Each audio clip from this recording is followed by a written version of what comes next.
Well, good evening, guys, and welcome to another live broadcast. David Harding here.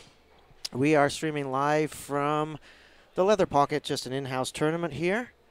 Thank you for joining us. Who do we have here on board tonight?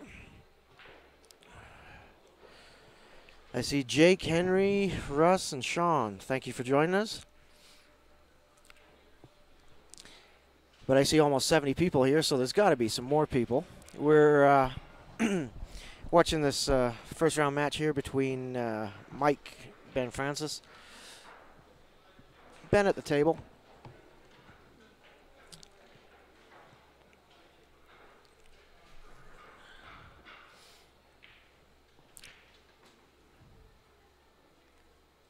Hey, Stephanie. Hey, Chris. Thanks for joining us.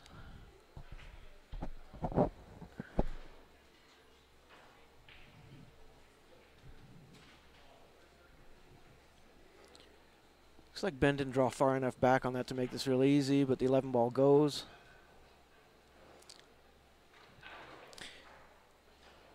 Nicely shapes up on the 10 ball here. Wants to make sure he goes forward with just a touch of right English. Hold that line a little bit straight. Come back for the 13 the other corner. And he can draw down below the 12 ball now.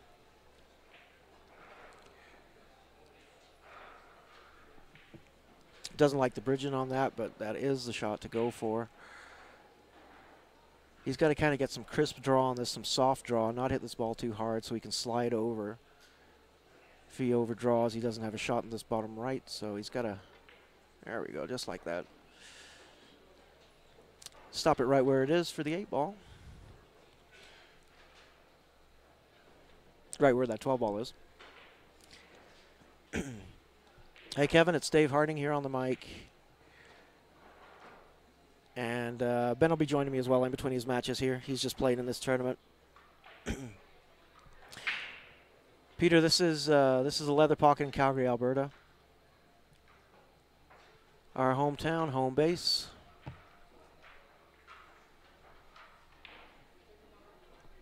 Mike says that's good.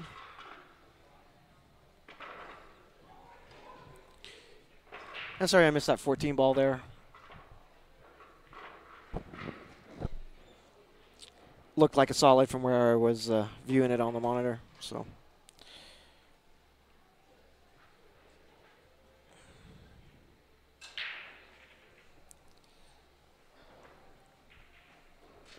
Looks like second ball break here for Ben. Draws it into the pack, gets a decent spread, but nothing down. So dry table.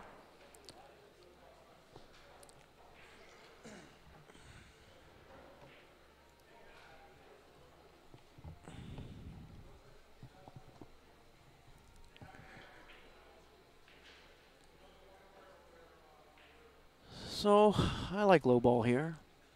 4 ball's the only ball with a problem, but there's more than one ball that he can use that to chip into, break out. Looks like he's got the angle to break it out right now, so as long as he plays shape on the next ball, should be no problem. He's playing the combination. 6 to the 2. No, Danny, this is a 7-foot diamond, 3.5 by 7. Smart table, Simonis A60 cloth, Cyclops balls. This location doesn't currently have any 9-foot diamonds in, but they will be in several weeks. So we're going to have 8 full 9-foot diamonds in here, and I'm sure we'll start streaming some events and stuff that's going on that as well. This is just a local get-together, basically, Friday night mini-tournament, so to speak. But it gives you an idea of what the quality of players are that we have here in Calgary.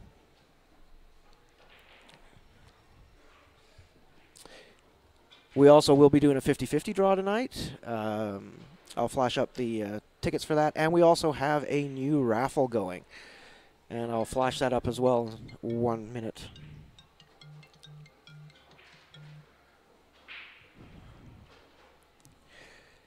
The raffle will be for a plain Jane Merry Widow style OBQ with an OB1 shaft on there. Brand new. Low amount of tickets, so I'll get that flashed up somewhere in between a rack for you guys. 34 tickets are going to be sold, $20 Canadian each, so about 16, 17 bucks US. And of course, that includes shipping if you are the lucky winner to anywhere in North America on us. So how's everybody doing out there tonight? I'm assuming that there's no local Friday night tournaments for you guys, or you'd probably be there and not tuning in with us, but we do appreciate you tuning in, so thank you, everybody.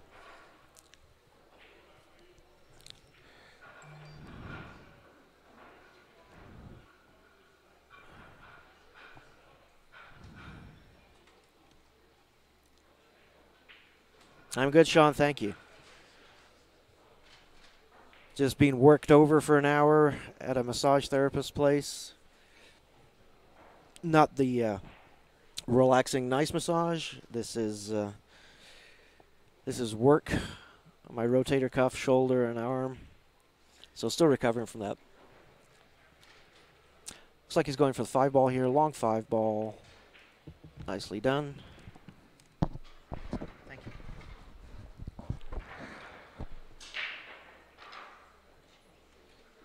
Shooting 7-ball all the way down now to hold, more than likely for the 6 or for the 4, or rather the 4-6 combination.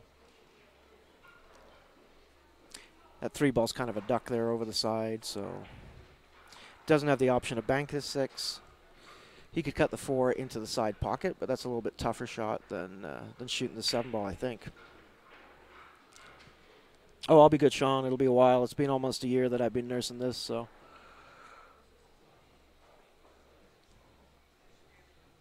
We're getting close. Hopefully within the next month, I'll be back on the table and playing again, earning my spots back. And we have some qualifiers for the Alberta Cup coming up, which is our Moscone Cup style between the 2 major cities here in Alberta. And I should be going down to Vegas for the BCAPL. I won't be playing in the U.S. Open this year for the 10-ball and 8-ball. Probably will play the challenge matches, and I should be hopefully helping out working at the Viking booth. So if any of you are down there for that event, make sure you come by, say hi, and we'll take a couple of minutes to get to know each other.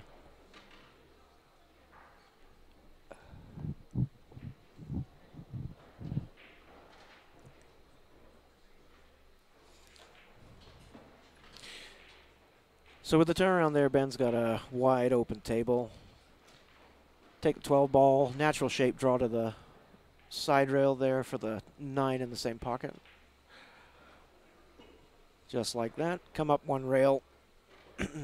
Maybe a little bit of inside English or a little bit of draw on there just to make sure he's not drawing back too far for 15 on the side or the 13 on the side. They both go. Next year, Sean. Oh, no, I'm talking about this year in July. But it's a great event, so let's see, 2019, it'll still be at the Rio. Don't know if it's going to be held in the Rio in 2020. I do know that they're moving the date in 2020, so it won't be in July. It'll be a different time of year. But great event to go to.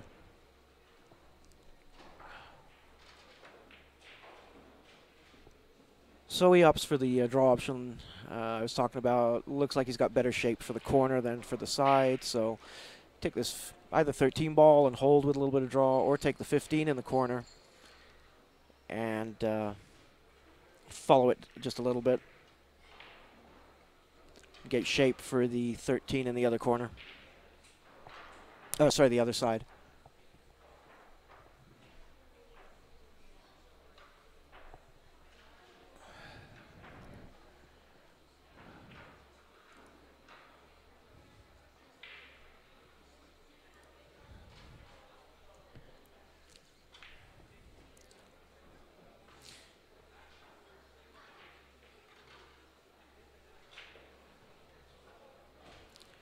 Right on, it's always worth it.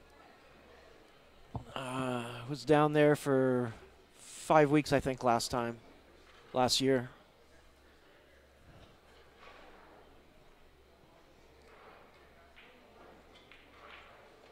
That's nicely done by Ben.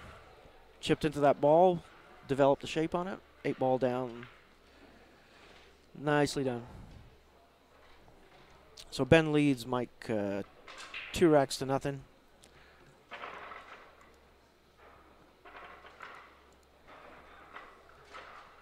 He shoots pretty quick, and I'm sure he's going to shoot a little bit quicker than he normally does because he will be coming back to the commentary booth, taking over. We'll be exchanging the mic here a little bit and doing some commentary together as well.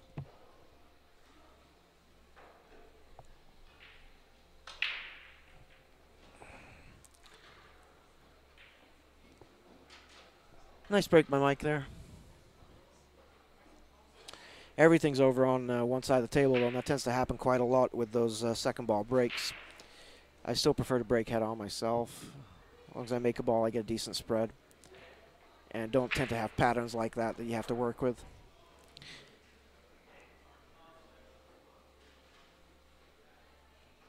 Low ball's a good option here. I'd personally, I'd be starting with the 6, but I guess he's taking the 7.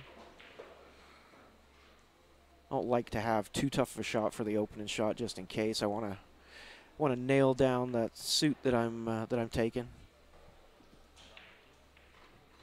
2 ball does go, and he can chip into the 1 ball as well to push it towards the other corner.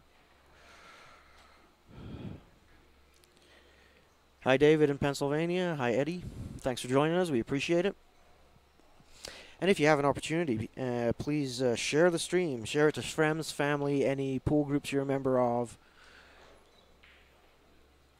We'll show you what we're doing here in Calgary, Alberta.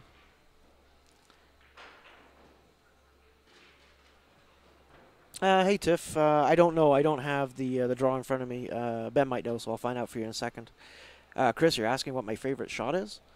My favorite shot is any one that I make the ball on.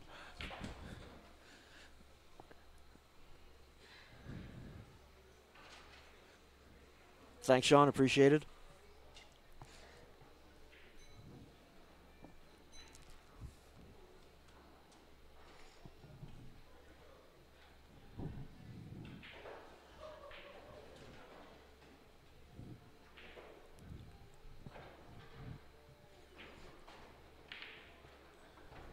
So this looks tight here going past the 11 ball, but he must feel good about it or he wouldn't be shooting it.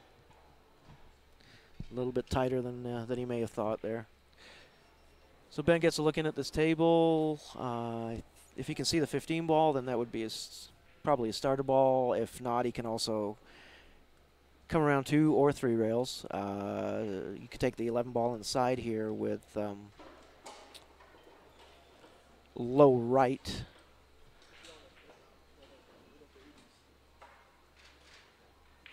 All right, Tiff, enjoy. Talk to you later.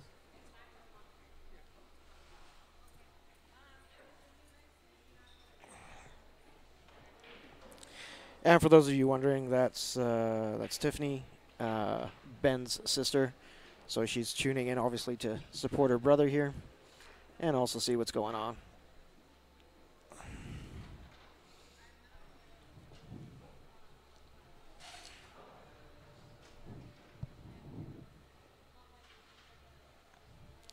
Ben's thinking about going around on that 12 ball, but I actually think that the better shot here is the 14.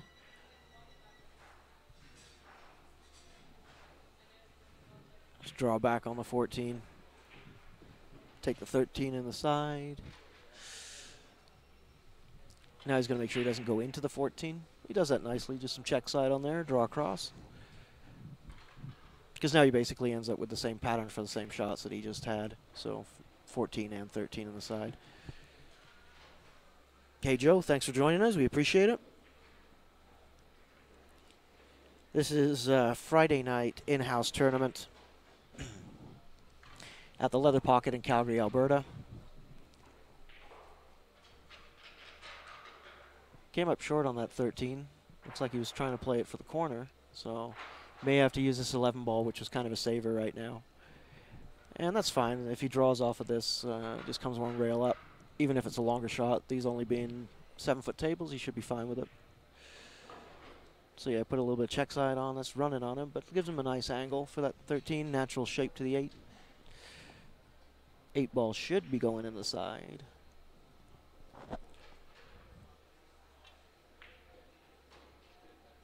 No problem, David. Thank you. Whereabouts in Pennsylvania are you?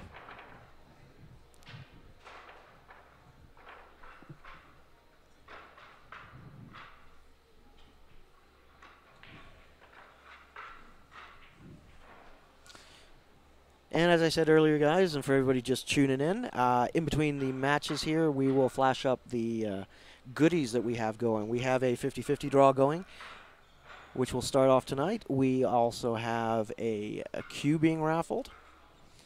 And we'll also be showing you some of the gear that you can pick up on the Q Sports Live website, qsportslive.com. And for local readership and local people, we'll be also showing the rates that are currently being used here at the Leather Pocket venue owned by Len Stibbe. Nice diamond tables here, 7-footers that they're playing on right now, but in several weeks there should also be 8 9-foot diamond tables in here. All right, Dave, thank you.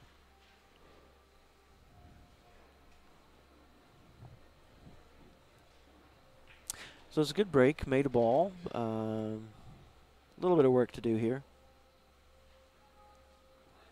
On both high and low balls, both of them need a little bit of work. See what he likes here. I'm guessing his 10 ball on the side. Opens everything up. Perfect. Just left enough shape just for that 9 ball. It's going to be tight going by, but he's got perfect shape on it.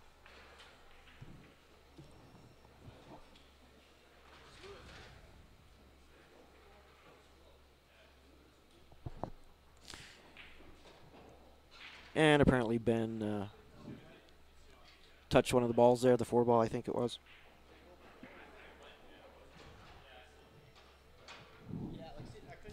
So usually when that happens, it's not a foul, not ball in hand.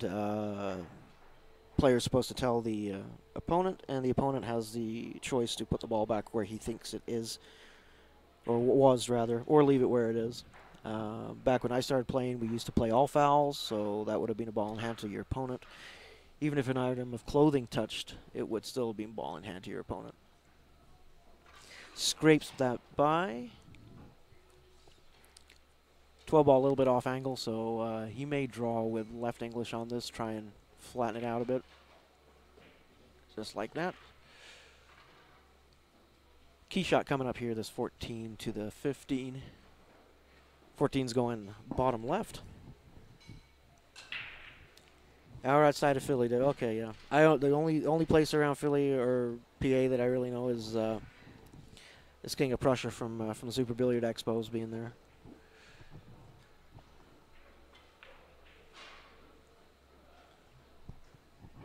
Yeah, I didn't really like the way he was bridging on that shot. It wasn't really a natural bridge. He was kind of crimping it up a bit, so that made that shot a little bit tougher. Looks like Mike's going to play safe here, develop a better position.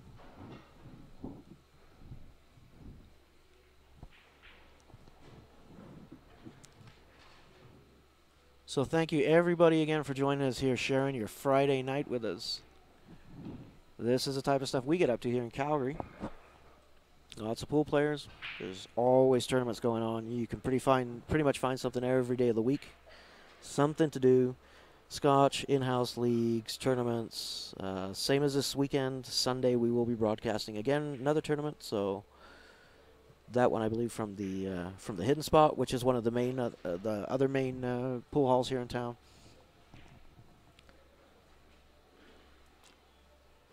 Ben's kicking it. This looks good. Nice shot. He got unlucky to be under that 4 ball there.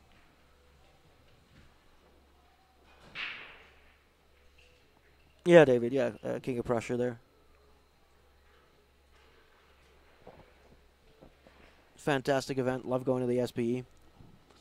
Did not make it down this year. Year before I was down there. Or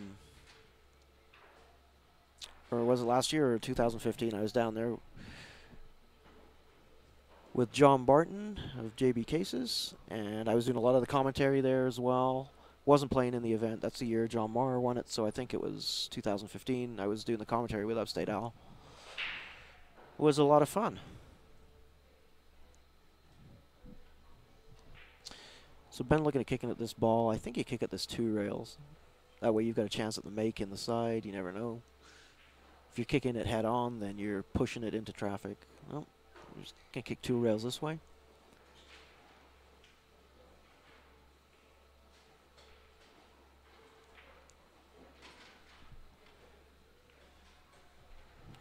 Do I know Vivian? Yes, I do know Vivian. And she'll be coming to visit Calgary more than likely here next month for a big event that we have, which is the Ashton Twins Classic. Bev and Joanne Ashton. We'll be covering that as well. That'll be a 4-day event or so. Danny, it's not a foul if he touches it with his cue, as long as he doesn't touch it with the tip of his cue.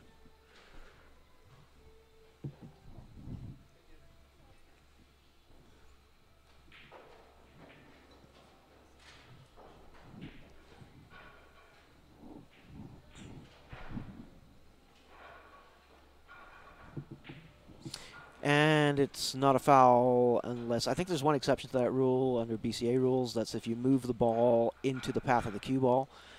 So if an object ball is moved and impedes the path of the cue ball, then that is a foul.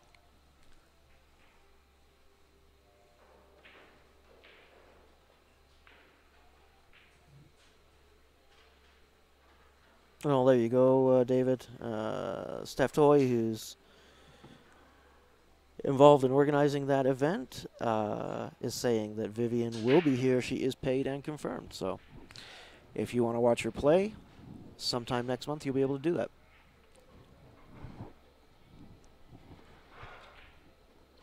So yeah, that's going to be a big stream for us, a big 4-day event. Make sure you tune in. It's a ladies-only event. Quite a few pros coming to that event. It's a pro-am event, so there will be lots of good pool to watch.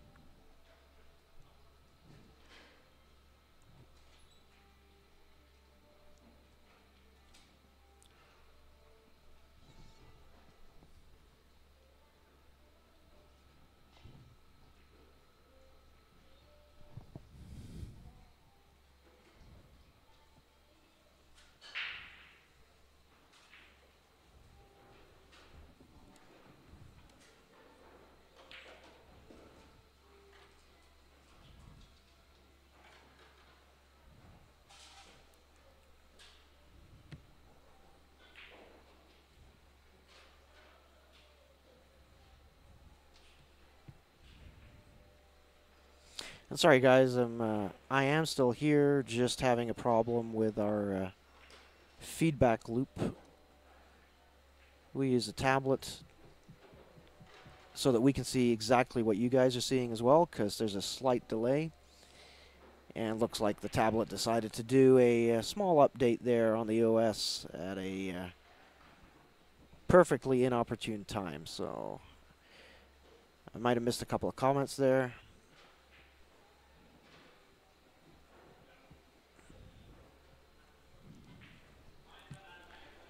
Looks like I did not miss much. So thanks, guys, for tuning in.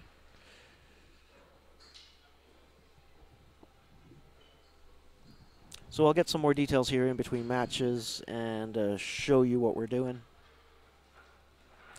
As far as our goodies for you guys out there, lots of people seem to win our items that are down south that have bought tickets online, so get involved in that.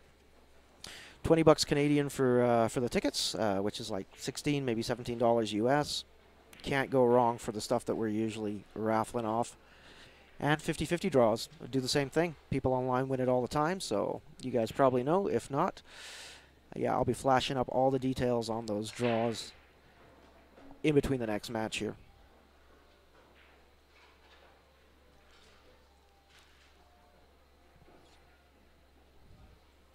Thank you, Ashley, for tuning in. Where are you from?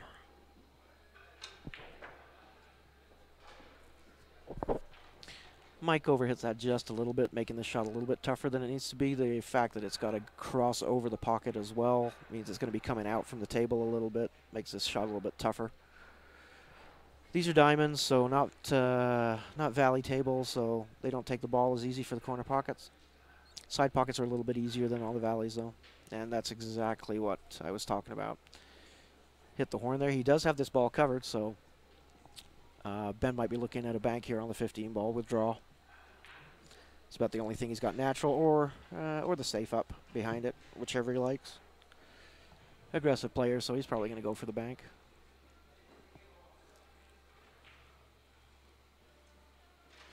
Oh, totally underhit that. I wonder if he's been playing on some valley tables lately. These bank a lot shorter than the valleys do, and that's to do with the rail profile being a little bit different. K66 is on the valleys, and K55 is on diamond tables. So a little bit lower profile means you get a more natural roll on the cue ball rather than getting a little bit of top that you get on the valley tables, which means they bank a bit shorter here, the diamonds. Is the mic level okay for you guys out there?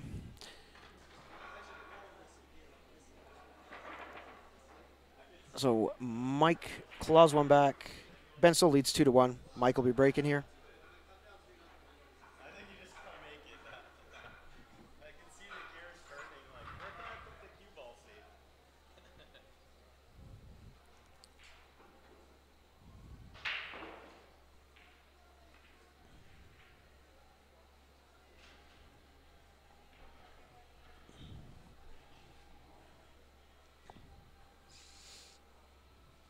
So we got well over 100 people watching, so thank you guys. And for those of you that joined late, if you have an opportunity to share the feed, please do share it to any groups that you have.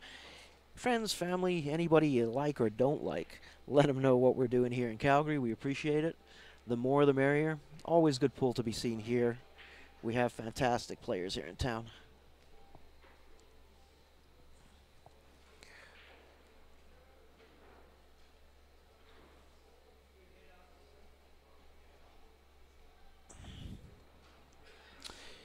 And if there's any interruptions in the stream, we apologize. Should not be too long.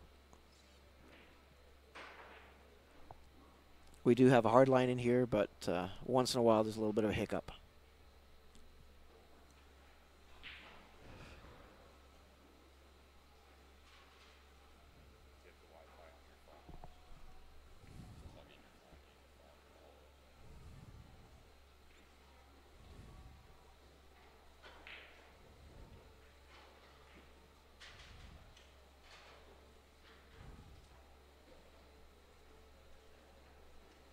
Thanks, Roy, Chris, and Danny. Appreciate the feedback there.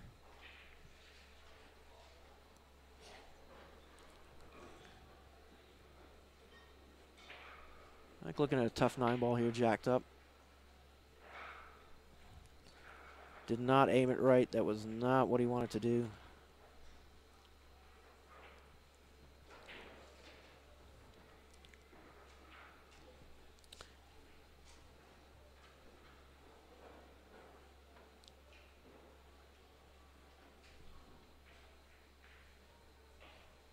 Hey, Jared, Amarillo, Texas. I have been there, man. Love Texas.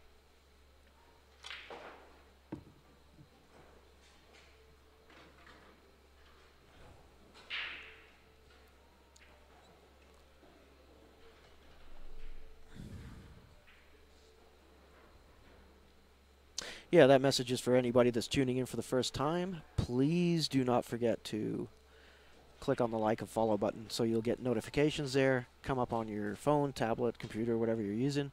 Every time we go live, you'll be told.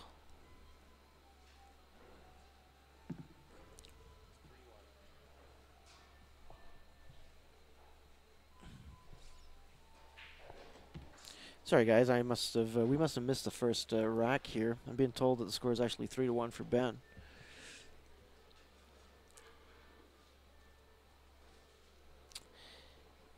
Yes, our YouTube channel. I believe we have just under 2,000 subscribers right now. When we hit that 2,000, so that could be one of you guys that hasn't subscribed yet, we will be doing a free cue giveaway. So anybody that's subscribed and has their permission set to public, it's one thing you have to do. You have to set them to public.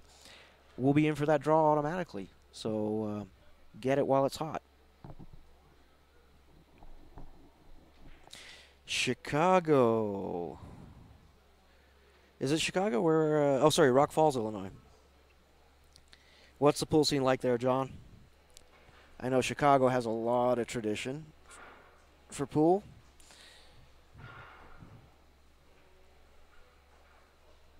We affectionately call those Brunswick Centennial balls Chicago-style balls. So.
So Mike getting out of shape there.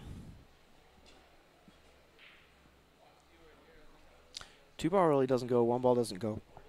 3-ball does go, but he's going to have to swerve, masse a little bit around it.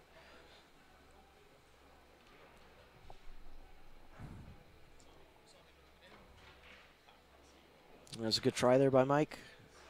Does not pay off for him. Ben does have this 15-ball down in the bottom left corner as you guys look at the screen. He's probably just going to roll up a little bit, roll forward a little bit, take a bigger cut on the 9. Oh, decides to go safe. Works as well.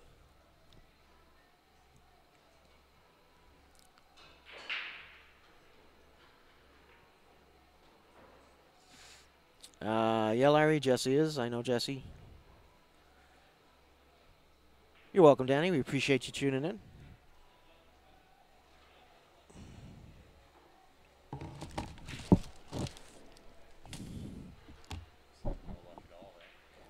Well, just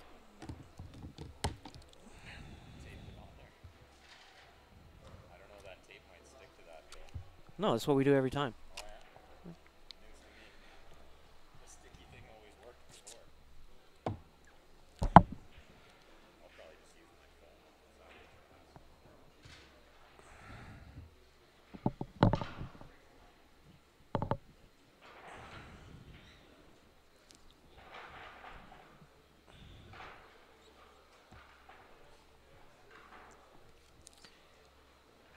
You are so welcome, guys. That's what we do. Doesn't cost you anything to watch what's going on. We try to bring you as much coverage of as many things as we can for you.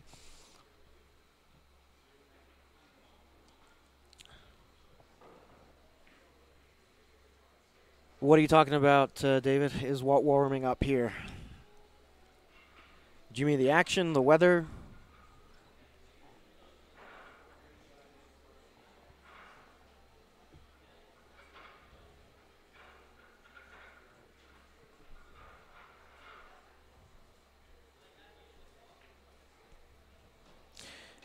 9 on the side by Ben. Everything looks pretty easy now. Take 12 ball. Can stop it there. Draw back a little bit. 13 ball. Okay, goes the other route. Go forward on this ball. I didn't like going that route just because the bridging's a little bit more difficult, but this works as well. All the way around. He's going to take the 15 ball, go draw back for the 13 so he can get shape on the 8. Mike gives it to him, says, nah, you're good. Don't even need to shoot it. Yes, David, the weather is warming up a little bit. No, Todd, this is not for the hot seat. This is the first round of just this in-house playoff mini tournament tonight. I will find out exactly how many players we have for you in just a second. And while Ben's just banging those balls there as he won that first match, 4-1, I am actually going to put up what we have going on for some goodies tonight. First thing we have for you guys is, as always, our 50-50 draw. Canadian funds for this. 1 ticket for $5, 3 for 10, 10 for 20, and 50 for 50. Canadian funds. $20 is about $16, $17 US. And then we also have a new raffle starting tonight. 34 tickets, only 20 Canadian each. So again, $15, $16. Either for the 50-50 or for the raffle. Please notify us in the comment section or whatever on your transfer. You can use, in Canada for an e-transfer, qsportslive@gmail.com. I think you can also look us up on PayPal that way, or you can go to the direct link for PayPal, which is paypal.me/qsportslive. And if you're down in the States, just select Canadian funds and type in 20, and it'll get transferred, and it'll do the conversion and take it right out of your account there. Regular Merry Widow, OBQ brand new, with an OB1 shaft matched. I believe it does have the stitch ring for the collars. That's just going off the top of my head there. Has a Irishman unwrap on there with the OB1 shaft. $20 a ticket, only 34 being sold. Just going to let you know for the local viewers here what goes on here at the Leather Pocket. They have hourly rates of $12 an hour for the Valleys. 9-foot tables are $13, and the diamond tables are $14. Or you can play all day for even less. Actually, that might be the wrong way around. I believe it's a little bit more to play all day on there. $10 for the Valley. I think it's $10 for the Valley for the hourly rate, or $12 to play all day. 9-foot's $10 for an hour, or $13 to play all day. Diamonds, $15 to play all day, $14 for an hour. And for those of you that don't know it yet, we do have a website, qsportslive.com. You can go there, and we have gear available if you want to show your support by getting one of our shirts. We really appreciate it. You can sport that at your local event, local leagues, show that you're part of the support team that we have out there. We really appreciate it. All different sizes and colors available. I believe you can even have your name added to the shirt if you wanted.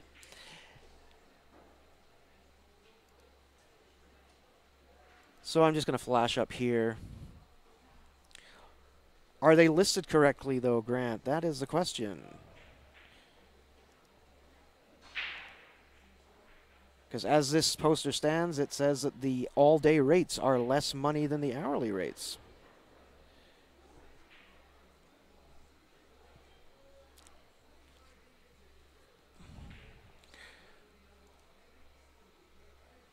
I'll double check with Michelle when I have a second here just to find out.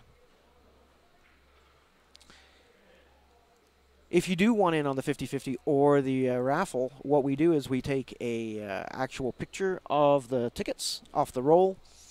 Your ticket is entered into the draw.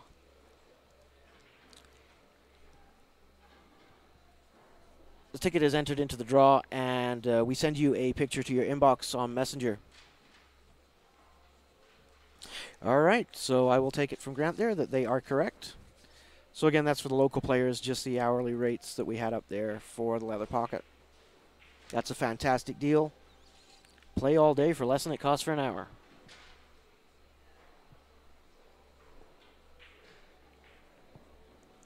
And if you guys are in the area, watching from somewhere here in Calgary and haven't been down, don't know where the pool hall is, or wonder about it, make sure you come down, spend some time down here.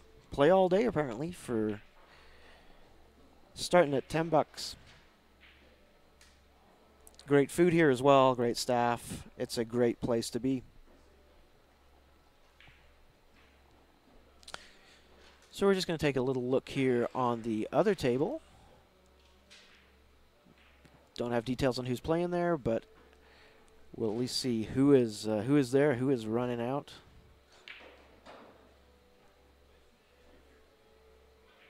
It is not Chanel and Steph, guys, so I apologize for that.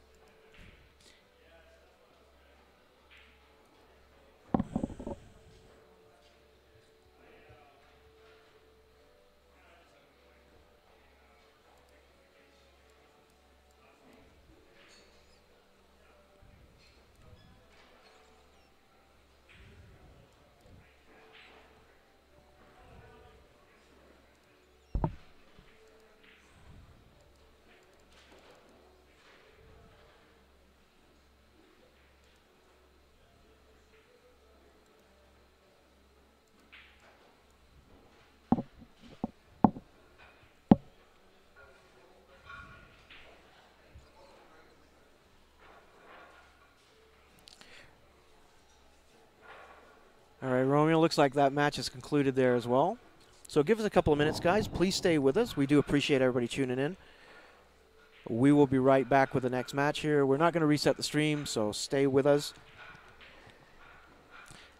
Anybody that's out there that does purchase tickets for either the raffle or the 50-50, please just state that that's what you're sending the money for, and we'll have somebody look at getting you the pictures of the tickets as soon as we can here tonight.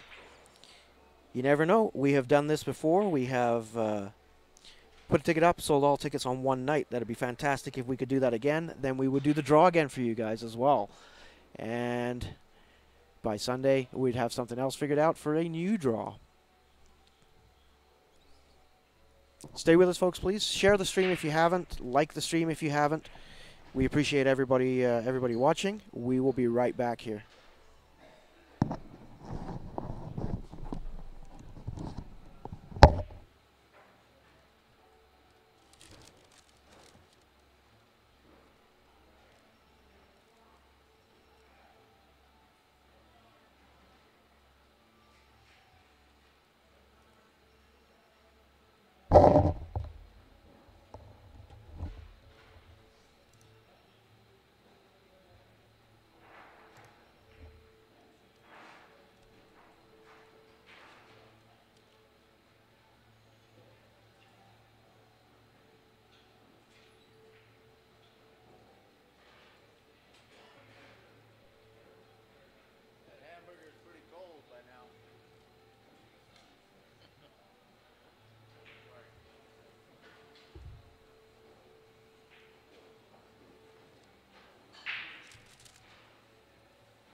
Perfect, Jerry. Thanks so much for that. We will get those tickets off to you in your inbox there on Messenger as soon as we can.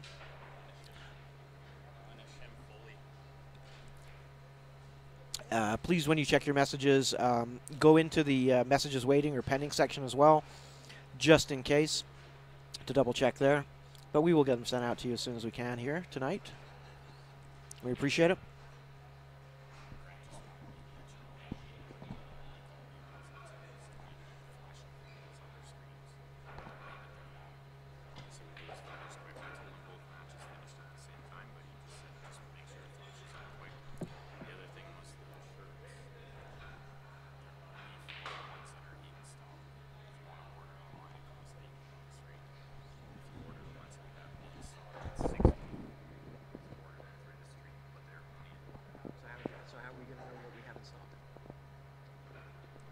So that's why I didn't put any. That's why I didn't put prices on. I just told people just go to the site. Go to the site.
So Jesse was calling a kick there on the 6 ball. Also had a chance of hitting the 1. Did not get either. It's unfortunate turnaround, ball in hand here. Ben running high ball, so he now gets a chance to see what he wants to do here. Looks like he's got just enough room to get this 14 ball in, which will open up for the 11 in the other pocket.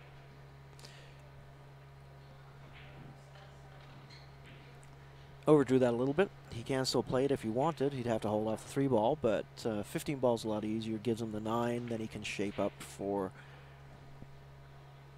the 12 and 11 here in this bottom right corner. Thanks, Jerry. Good luck in the draw. Anybody else that's out there, don't forget, $20 Canadian for that ticket for that OB1 queue.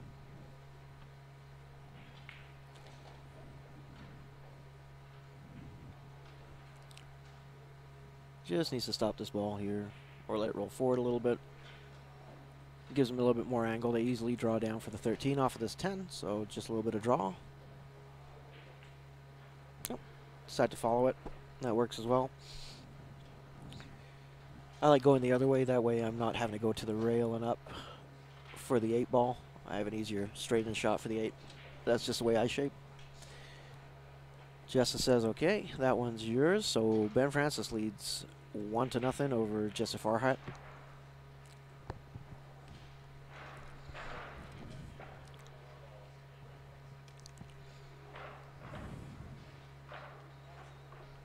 Thank you, Henry. We'll get that ticket to you right away here. One won't work unless you break and run out this rack.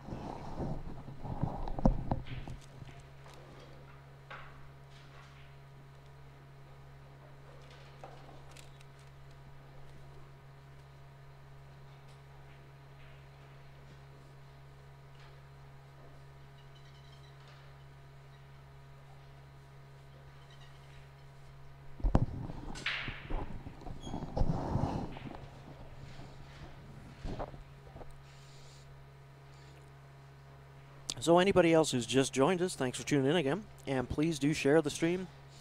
Like the stream as well if you haven't. Also check out our YouTube page.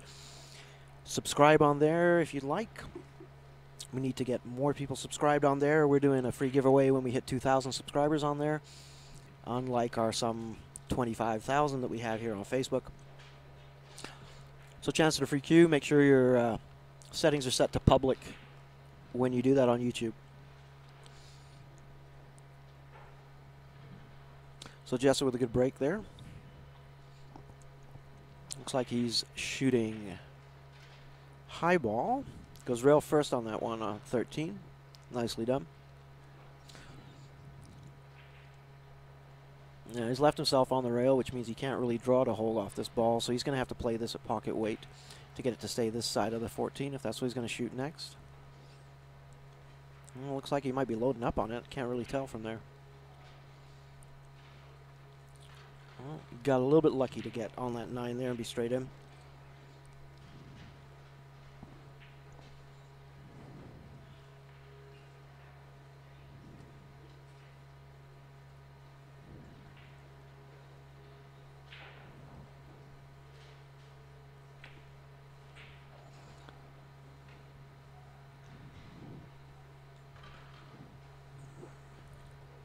Looks like he's a little bit straight on here.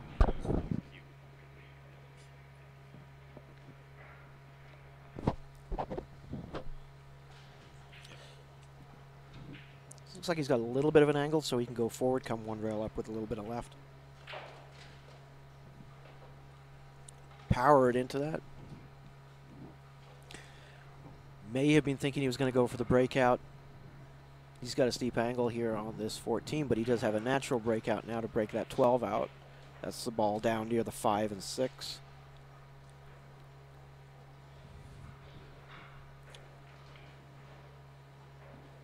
Well, he got the breakout, didn't make the ball. Turns around for Ben. Ben with a 4 ball out here.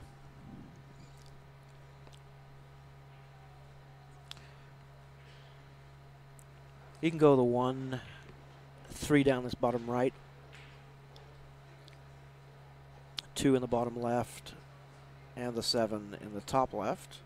Or he can go forward here and play shape on the 7 right now, whichever he likes.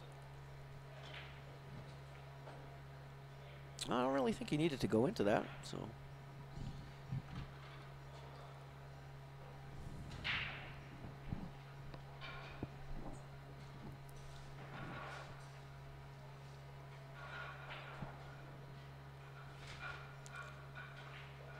Looks like he does have an angle to float over, or he can go forward, play the 2 in the other pocket. He's still got the 6 ball down here, but that 6 ball goes in 4 different pockets, so not the toughest ball to get shape on.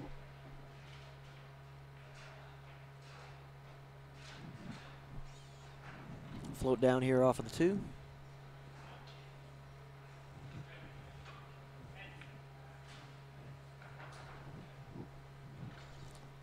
Cheated the pocket a little bit. Not sure that's what he wanted to do. I like going forward on this ball all the way down like that.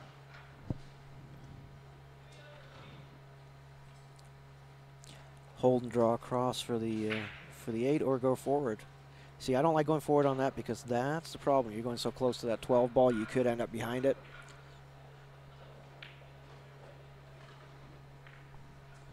So, 2-0 for Ben Francis here.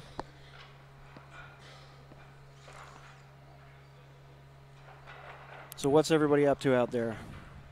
Let's get some conversation going, guys. Let's tell us what you think. What do you think of these players? What do you think of the play? What do you think of what we're doing for you guys? Let us know.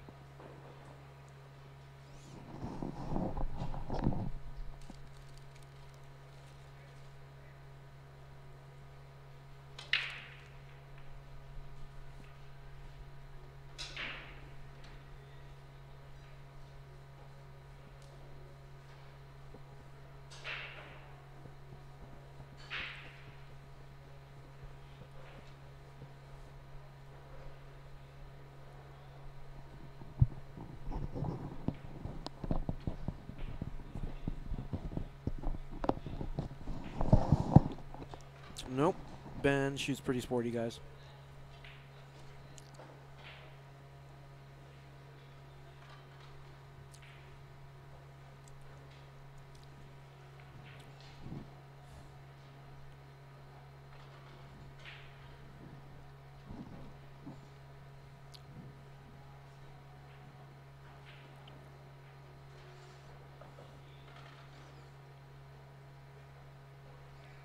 Little bump there that you didn't really need.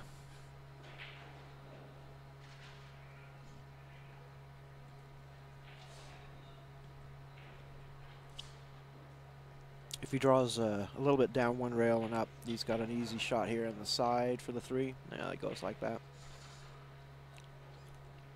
Slow roll it in there. Leave him in a nice shape on the 8.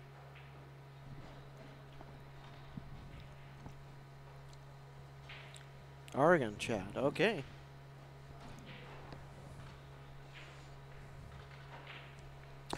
Score now 3-0 for Ben Francis in a race to 4 against Jesse Farhat.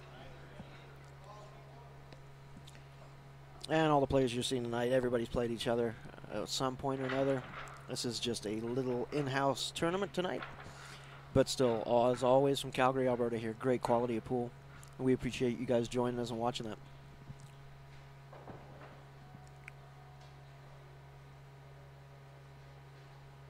Jerry, this is an open tournament, so the races are set because there's players of different skill levels here.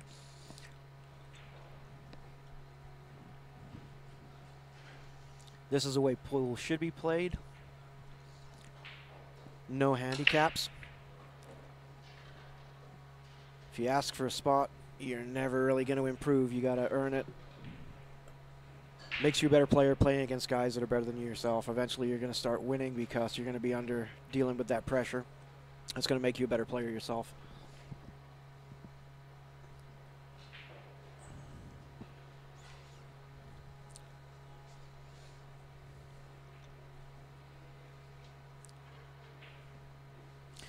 Yeah, when I started playing back in the 90s,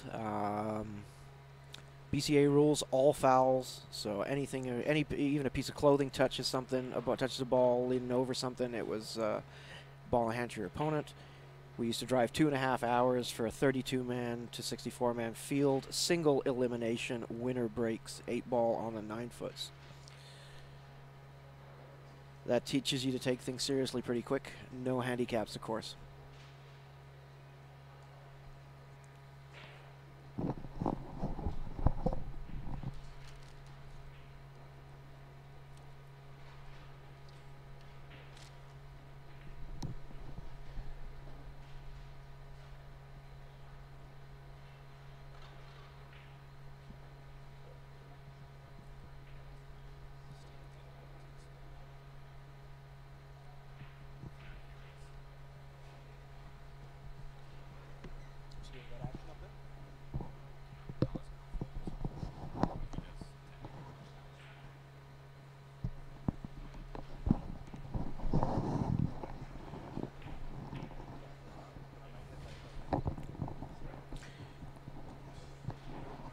Who are you asking, Chad?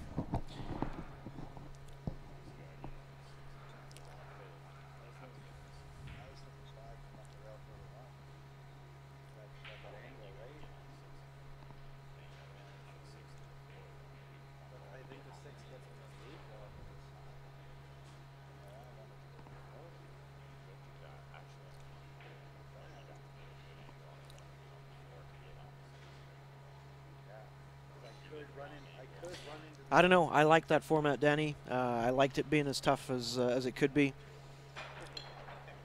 There was a bunch of us there on in Holland, the Netherlands, playing on a semi-pro tour. That's basically all we had back then, and that produced players like Rico Dix, Niels Feyen, Alex Lely, Nick Vandenberg. We all grew up on that tour together, so to speak, and playing that way, which is why those guys take it so serious when they get to the table for every game they play.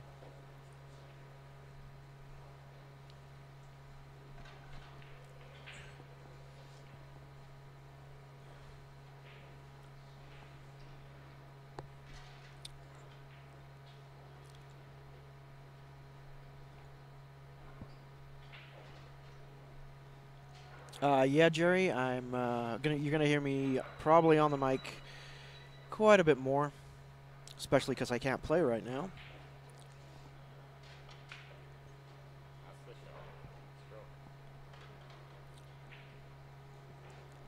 And you may see me at some of the events as well where CSL is covering down in the States.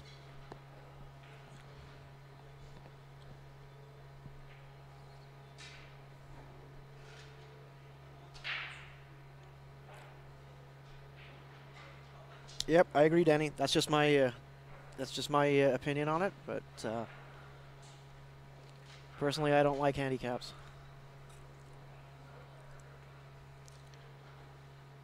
Didn't like them when I was coming up. I enjoyed getting beat and learning, and don't like them now. Especially not if I'm having to spot somebody 4 in a race to 5, 9-ball on the box.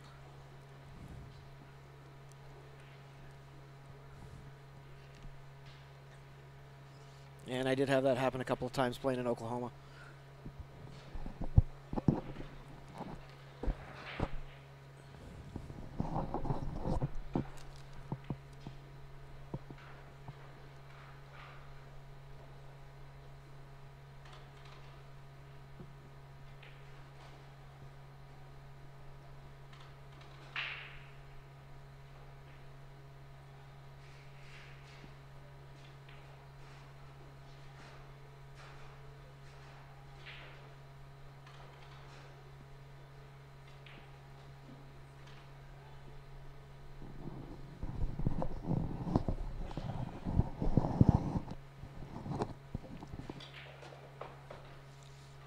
Doesn't want to be on the rail.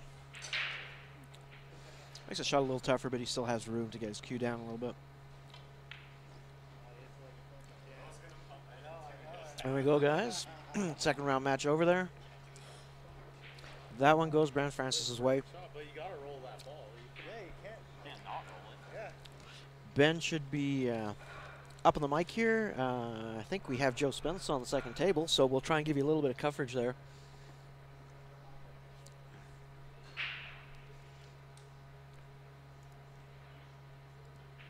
little bit different camera view. I wasn't here for the camera setup this evening. I was delayed, so got here just as the tournament started, but trying to give you a view of what's going on here on this one of the other tables. Only have the 2 feature tables here.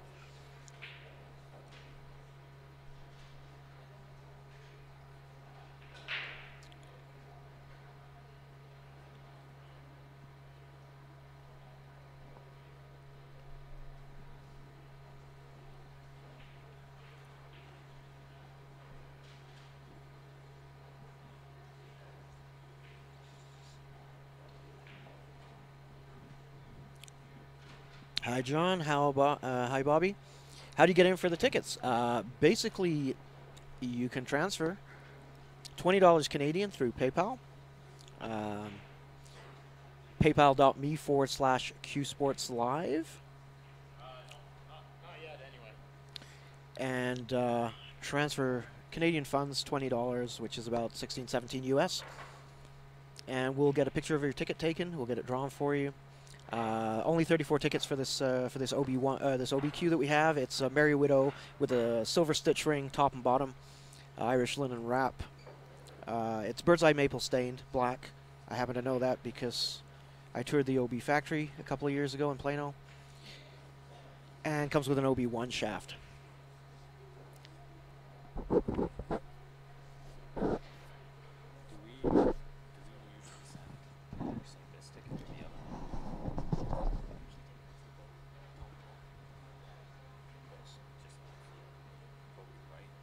Write the name in there, but they usually tip them off to the box. That way you can show the ticket number on one side and the name on the other. Right. Oh, okay. So I'll just send a picture of all that. Thank you.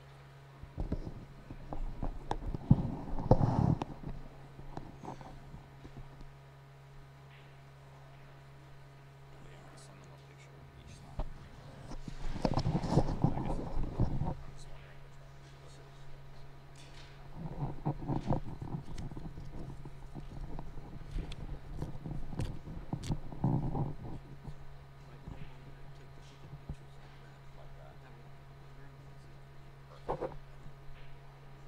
Put the one in the name. Yeah.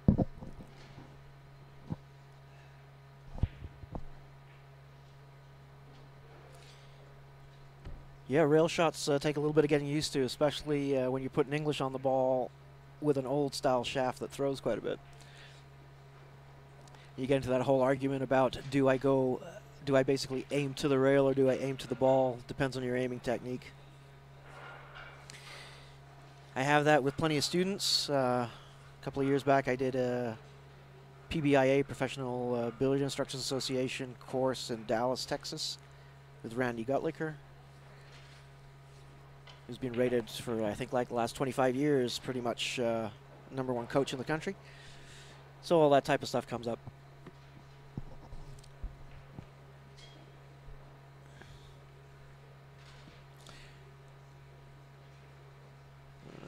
Looks like Aussie overran by just a little bit. Oh, no, sorry, he's still got the 15 ball there to shoot. So he draws across, 8 ball in the same pocket, nicely done. That's Kevin Osborne playing Joe Spence over there. Kevin's another fantastic shot here in town. And bear with us, guys. We are getting those tickets out to you. We'll update you on that match after it's done. We're going to switch back to our main feature table here.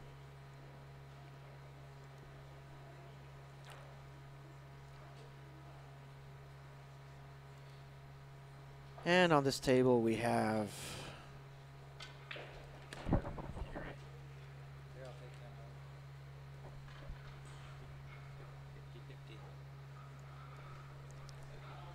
playing. Oh, Jess is up again?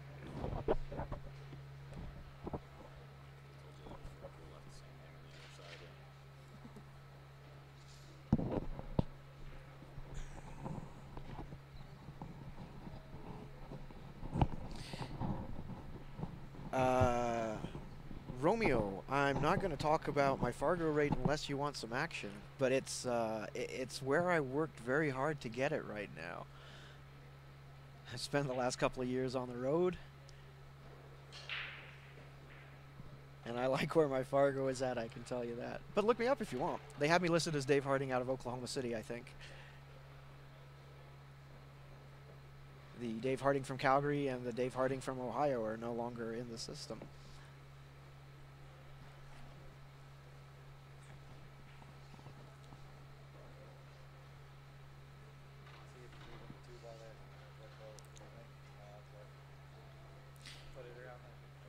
But at one point, my Fargo, when I first started out and was playing, I think I had it up to like 670. It is a lot lower now due to some strange things that happened. But as I said, for the road, I didn't mind.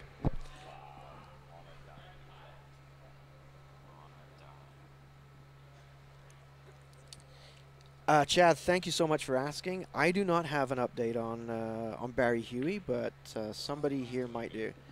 Ben's telling me here that he is doing good. Okay, so he's feeling better than he has been. He was in hospital for a little bit and bribed, conned, or sweet-talked his way for a couple of hours out so he could come to his birthday bash, which we covered. As far as I know, he did go home a couple of days after that. Ben's telling me it's not looking good for him going to Vegas this year, which was the hope. But he is doing a lot better than he was a few days ago. So thank you for asking, Chad. We appreciate that.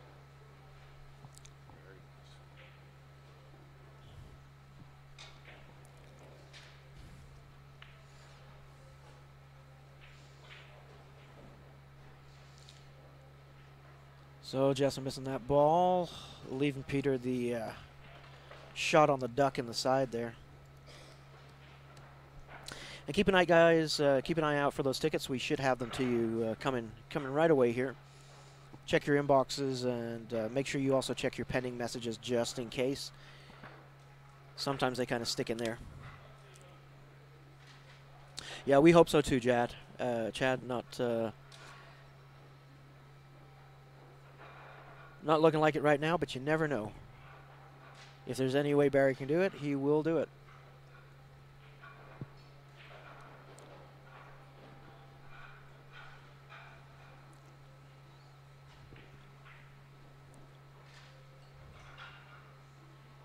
Thanks, Danny. We appreciate that.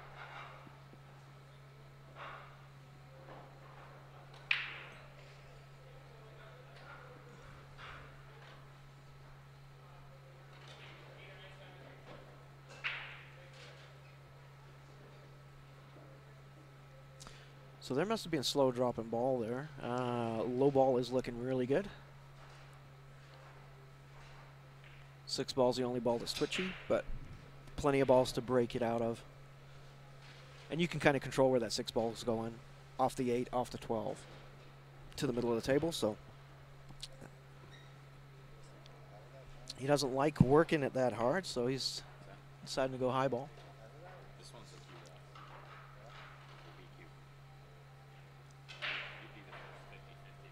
Looks like he overhit shape on that 13, so he's got the pretty steep 9-ball cut here in the corner. Takes that nicely. Didn't want to really graze that 10 ball because now that becomes a problem too.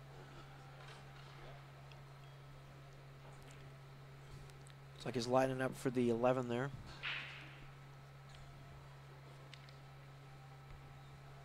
That's right, Danny. That's the way we view it. That's the way Calgary views it anyway. Everybody kind of rallies together when it's needed, so. All he needs to do is float forward, come 1 rail up, kind of along that line where that 13 is for a good shot here on the 14 ball. Came back a little bit, so he's a little bit high on it. Probably close to an even split, though, in which case it's going to go with the shooter. A little bit of reverse English there for the draw. Draws up table. All he's got to do now is take the 14, 1 rail across. A little short on that. It's going to make getting shape on that 8 ball a little bit tougher. He's got to choose for the 8 basically down this side of the table now, whereas he could have just followed straight in. Actually, you don't even need it. Yeah, that was possibly going to happen. Like all the online. Myself, I'd have been drawing with a little bit of English to draw to the side rail past the side pocket and down for the 8, either in the side or this bottom right corner, but he wanted to try and float it in. That's a tough float, especially getting the table speed down. And I think he hit the 6 ball there first, making it a foul, ball in hand. Jesse gets a chance to run this table.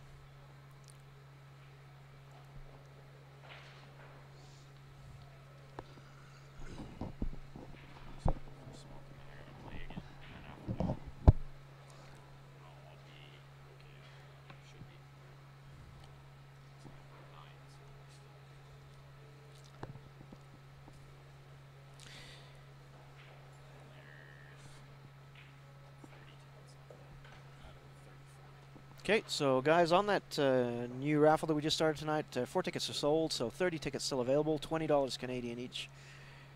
Get in on that. We'll also be doing the 50-50 draw here. That's basically for cold, hard cash. You get half of everything we get in, and there have been some good ones. So we'll be doing the rounds here in the pool hall, and anybody out there online, please get in on the 50-50.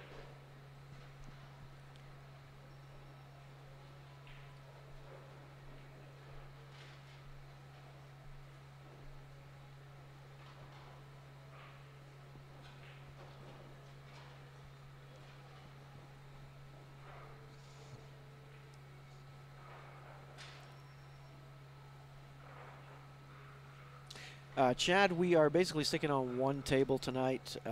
This is the table you're looking at. That's the feature table. We have the camera on the second table just in case there's nothing happening on the feature table in between. It is very tough for us to commentate, keep focus on everything, and do scores on 2 tables at a time, especially when it's just one person in the booth. So we appreciate you bearing with us, but that's the reason why we're doing just the one feature table tonight. Peter back at the table here with the longer 8 ball, top right corner. Strokes it in, nicely done.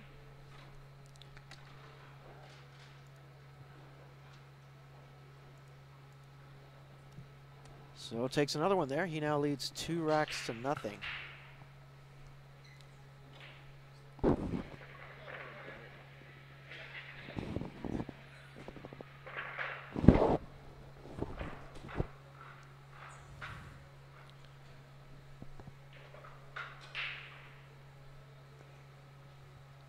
So for those of you just tuning in that may not know, we are at a little get-together, a tiny in-house tournament here at the Leather Pocket in Calgary, Alberta. Plenty of good players show up from this. Pretty much want to go in every Friday night.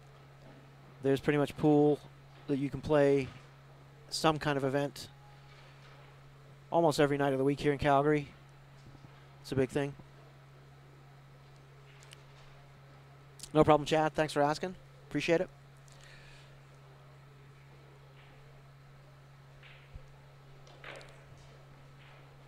Slams that 1 ball. I don't think he was wanting to hit the stripe there. I think he wanted to break out the 4 ball. Sorry, the 7 ball that's down there, frozen up against the 9. Thank you.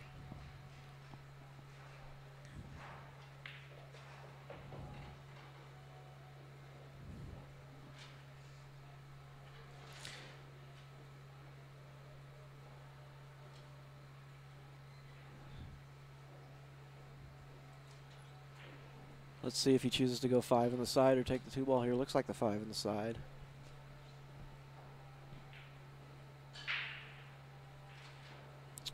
Banks it long. That's interesting. Did give him good shape on that 4 ball. 4 to the 2 would have been easy, but still had the breakout there on the 7. So Peter now at the table here, shooting this 12 ball. And trying for the breakout there on the 9, did not get it. Froze himself to the 15. Can see the 14, but really no shot on it. And Unless he's doing a small jump, really no shot on the 10 ball that's on the right-hand bottom rail, or side rail. So a tough table here. Safe is looking like a decent option. Maybe just really thin that left side of the 15 ball and go safe behind the 9.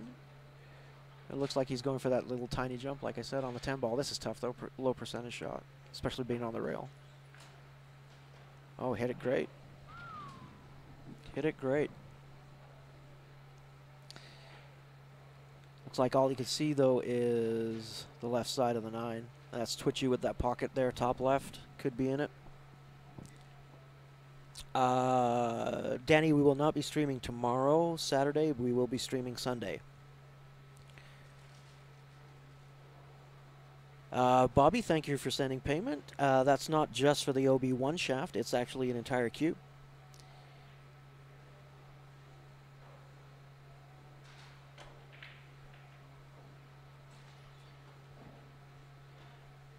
And we do appreciate it. Yeah, $20 Canadian, guys. That's like 16, 17 US. Can't really lose for that. Only 34 tickets. We are now down to 29 with that ticket being done by Danny there. Sorry, by Bobby. So, Bobby, if you win and you're only expecting the shaft, you're going to get a button to match, and that'll be for free.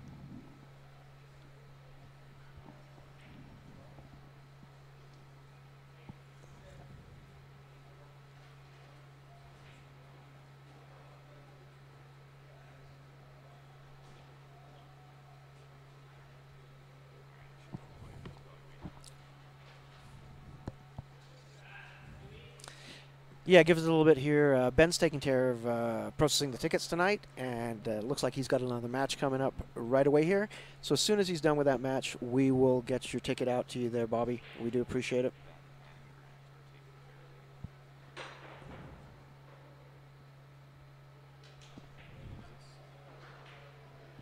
Yep.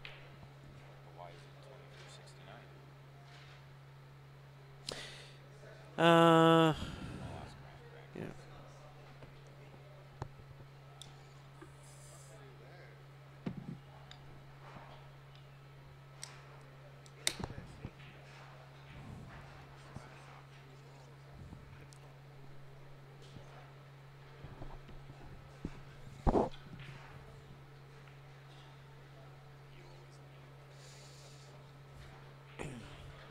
Nice shot by Peter there.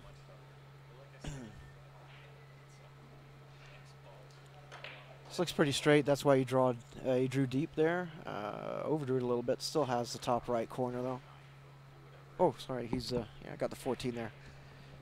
Got a little bit of glare on that ball, so it looked like a solid for a second. Cutting it down to this right corner. He should make sure that he draws on this so he doesn't go on the side, or cut it in the side. That way you don't have to worry about the draw.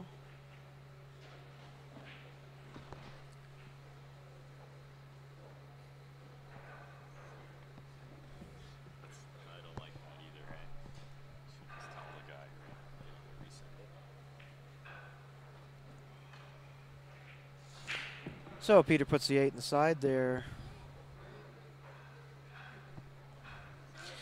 It looks like that was a B-side match, guys, so that would have been a race to 3. So sorry, nobody told me that the races were shorter on the B-side. So that match actually goes Peter's way. He wins that 3-0.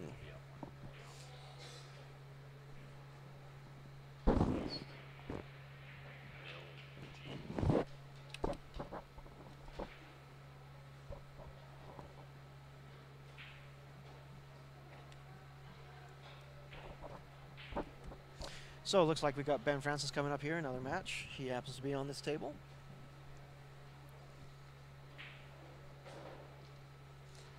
He'll be playing Bill.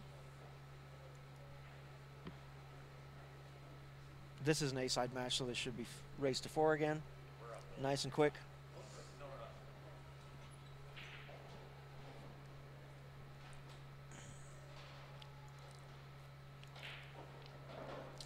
Yeah, I'll put Ozzy up here for just a second till we get this match underway.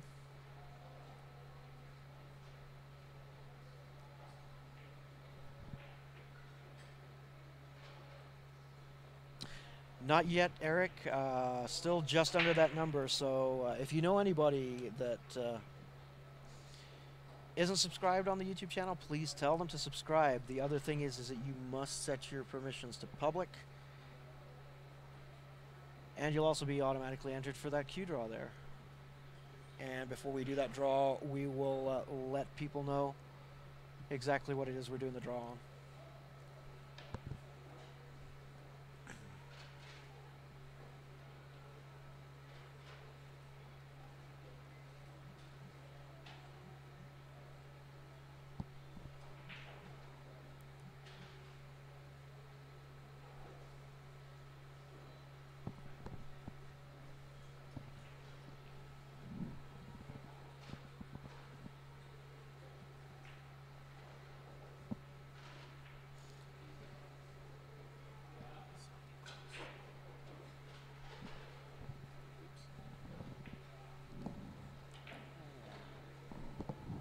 We'll get there. I'm in good shape. This is still okay for a Friday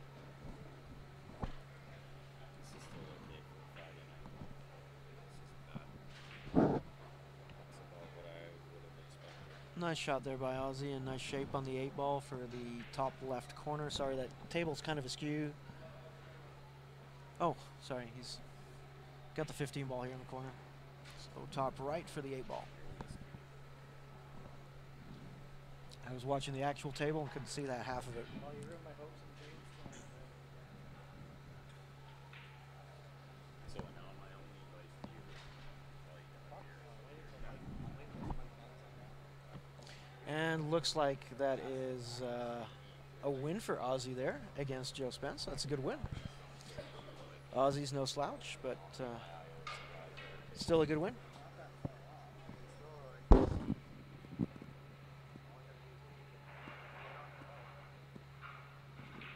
yeah, you're that close. Pool's all like that, but it's all little stages, right? So guys, before they start the match on the feature table here, just going to quickly flash up what we have going on here. We do have a 50-50 draw going tonight. One ticket for $5, 3 tickets for $10, 10 for 20, and 50 for 50. We also have an OBQ, which we're raffling off. Only 34 tickets, 29 tickets, I believe, still available. $20 Canadian each, so same price. Transfers can be done to qsportslive@gmail.com. You can look us up that way, or an e-transfer in Canada can be done that way. Or the direct link, paypal.me/qsportslive. Please put your comments in there, letting us know whether that is for the 50-50 or if it's for the Q raffle draw. Eddie Brinson, the shaft that comes with it is an OB1 shaft. 2nd gen, I believe they're on right now, but it's basically the one with the maple ferrule. Ozzy won that? Yeah. Not often I remember against Joe Spence. So here we go, guys. Looks like Bill won the coin toss there. He will be breaking. Big Bill G.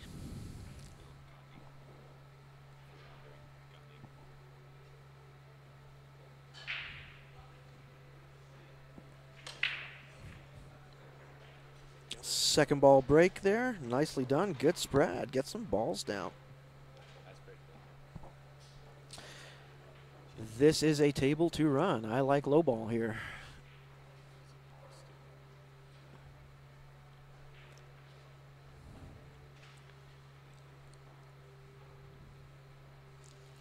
It's tough to see. There is another ball behind the 8, so it looks like it is a 2 ball. So that makes it a little bit tougher run. Have to have a second look at the table, but I still think low ball's the choice here.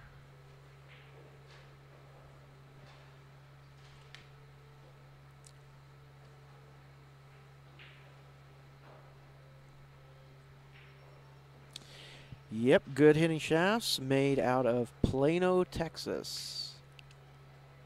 OB stands for Owen and Burnell. Bob Owen and Royce Burnell were the two founders of that company. They were going to sponsor me at one point. I went and toured the factory. Both fantastic guys. I was very tight with Royce. Bob's in Oklahoma City. Shane Sinnott is the guy that runs that now. Shane used to work for Predator Q's, but took over Royce's position basically as the face and head of OB. Fantastic company. Great guys that work there. Even the guys in the back making them. Really good guys. And a great product.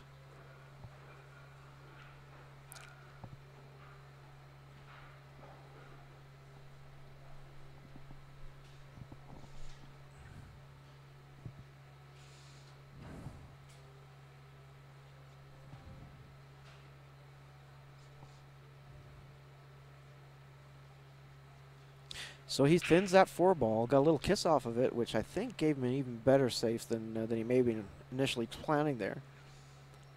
Can't see if he's frozen up, but it looks like he's pretty close to that 2-ball there. And Ben's going to have to go for a 2-rail kick. I guess he could try and go 1 rail for the 9-ball. I like kicking 2 rails at it, but...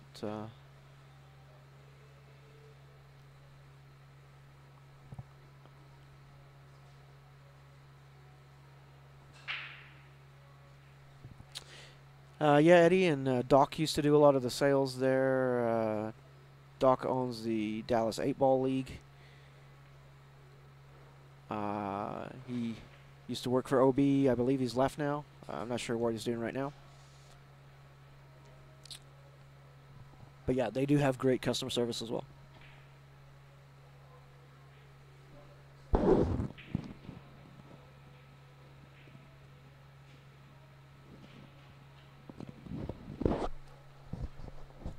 And you never know, guys. We may, as Q Sports Live, be hitting up Dallas at some point.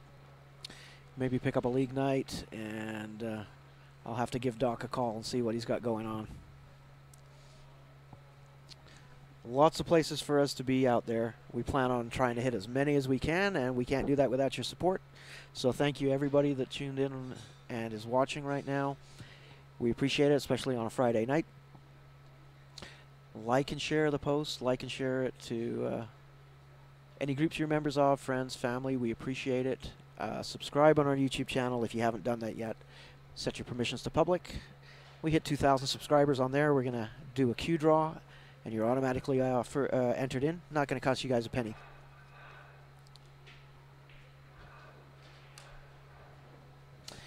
Hello, Gary. Thanks for tuning in.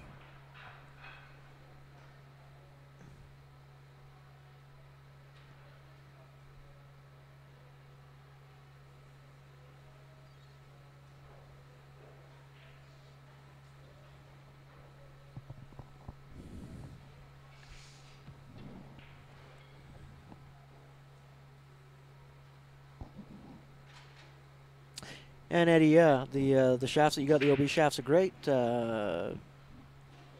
Viking makes a great cue. Makes a great shaft. I like their Vicor shaft myself.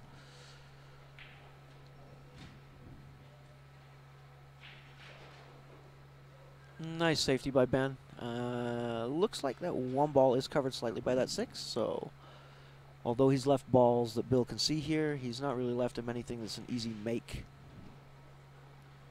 Thank you, Jerry. Appreciate that.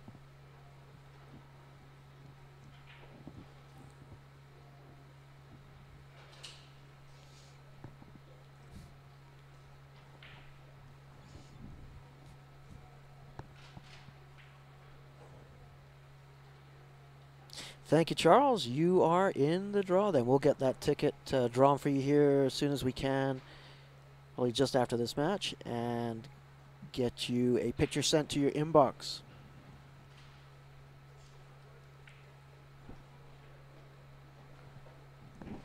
Wow, looks like that 1-ball did go. That was tight. Nice shot there. Can't say much more than that other than it was a nice shot.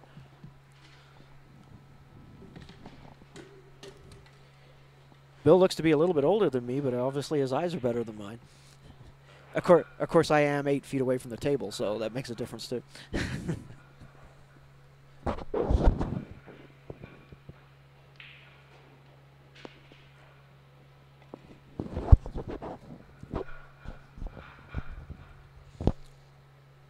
So I don't know if Bill's just going to safe up on this or if he's actually going to go for the cut. That's an aggressive shot if he goes for this cut.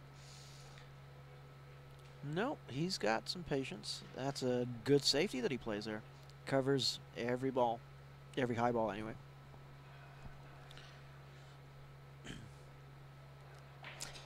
Ben probably looking to go just one rail here. Clip the 15, has a possible make on the 15 for this bottom left corner.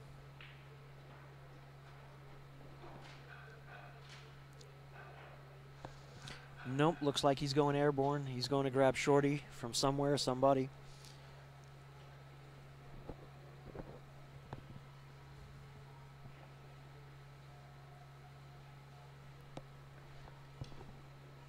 Ben had to go to his cue case and grab that, so he obviously forgot his caddy today. Didn't even have his breaker out. Looks like he's got a break jump cue, so he's taking the long piece off. Looks like he's jumping here at this 15 ball. It's going to be a good jump if it goes. This is a fair amount of distance. You can get over the ball easy, but going to have some bounce going on the bottom end, so you got to try and hit this clean. Now gets the hit, but does not get the make. So Bill's safety pays off there.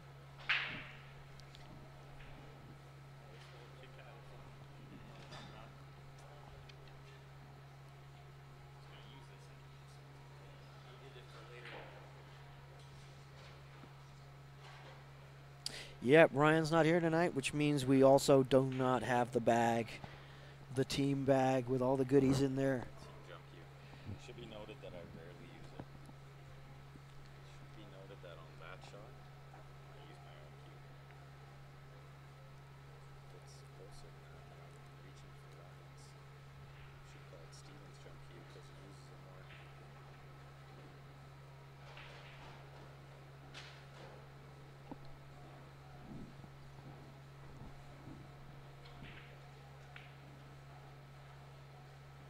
There's some good jump cues out there on the market, I tell you that. Good shafts as well.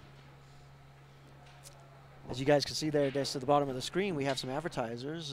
Prevail Handcrafted Cues, that's Jerry Pepin, and he's just made a new jumper and allowed us to test it. That thing is a fantastic jumper. And next to that, you'll see Bob Danielson Cues.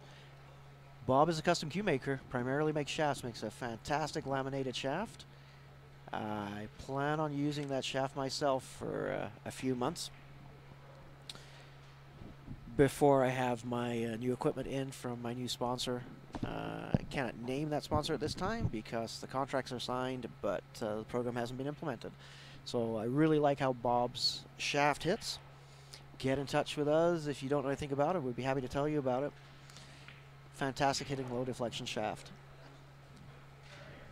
Next to that, we have Spark. Gentleman that owns that takes care of taxes here in Canada. I don't know if he works with U.S. people, but if you need your taxes done here in Canada, he'll definitely help you out. And then we have MCI. MCI is a construction company. They do fantastic work. Roofing, siding, soffits, fascia, all that kind of stuff. Make sure that if you need work done on your house here locally, that you give them a call. All right, back to the action here, folks. So, nice shot by Bill. Obviously, he's shooting the 2-ball. I'm not sure why he was taking such a long time to think about it, but he wants a little bit of low draw, kind of draw into that that corner deep there. Come back out. What do you do with my $20? So what do you do with my 20? You want to buy a cue raffle? What do you do with my 20? Buy the raffle. When? You beat me with 20. Oh, Oh, he suddenly forgot. So it looks like Bill overhit on that ball there, which is unfortunate. Otherwise, he was looking at a good out. yeah. He came up a little bit high on it. I saw that he had left English on that ball. I'd have been drawing it with low right. But, because that cuts the angle a little sharper coming off that second rail. Good attempt at the kick there. Leaves Ben the shape, though, on this 9-ball.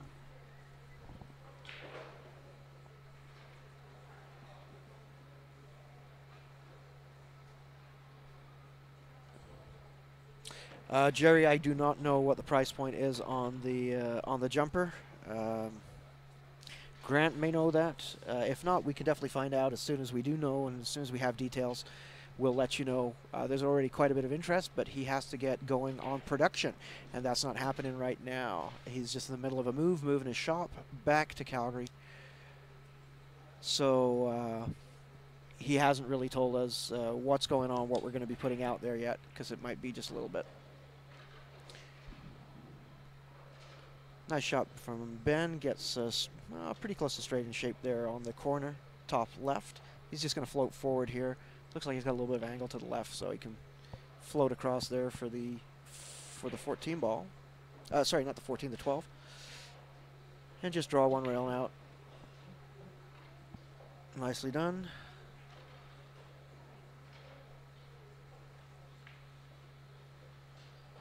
Eight ball down.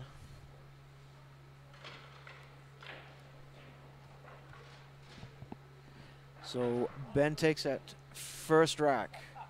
Took a little bit longer than a lot of Ben's racks do. But he's up and breaking here. Bill broke that first one.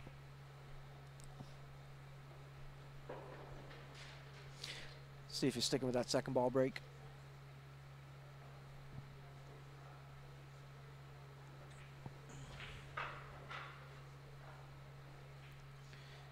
Ben still favoring that that second ball break for a lot of stuff. You may see a switch, though, within the next couple of months to the head ball break. I was working with him the other day on some breaking techniques, and we found one that he really likes. So he's just got to kind of hone that a little bit, get the timing down a little bit more on that, and you may see him start break head ball a little bit more.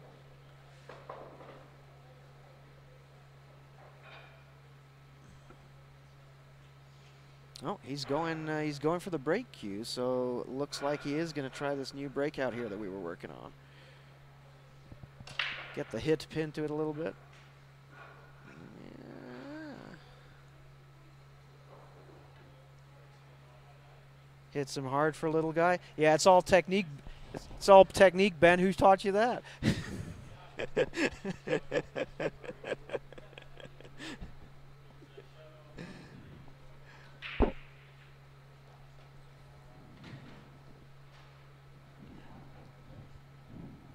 So you guys can see there what the difference is on a head ball break as far as the spread usually versus the second ball break, where you tend to see clusters going to one side of the table. That's why a lot of us favor the head ball break.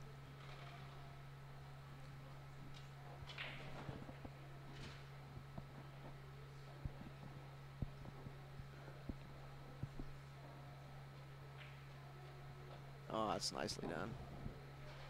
Yeah, everything goes now. Everything goes. That 7 ball is a little tough. I don't know if he overran it or if you plan on playing shape.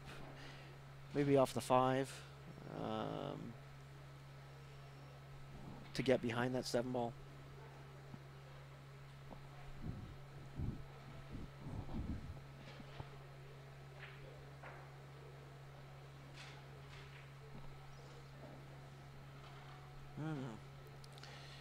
Overran that a little bit, but he can still drop below it on the left side there of the 12 ball, just like so. Wants to bounce off the rail. Well, it's a little bit tougher, but he can go on the side with this. Just slow roll it forward.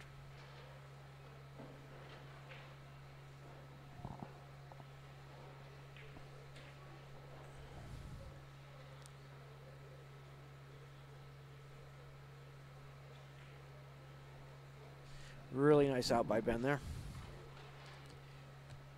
Leads 2-0 in this race to 4. This is the A side that we're watching right here. So races to 4. B side is races to 3. Double knockout. Live from Calgary, Alberta. A leather pocket. This is just an in-house tournament. Something cool and fun to do for a Friday night. So we appreciate everybody that's joining us.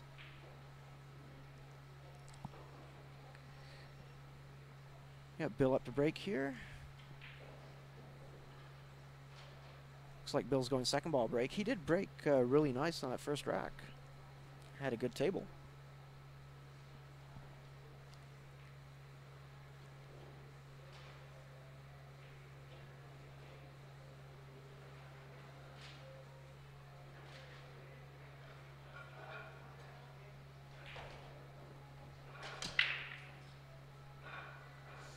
Didn't get as much draw as he wanted on that, so it didn't go into the pack the same way as it should. Kind of glanced down below it. He does get a ball, but not the nicest table we've seen tonight to run.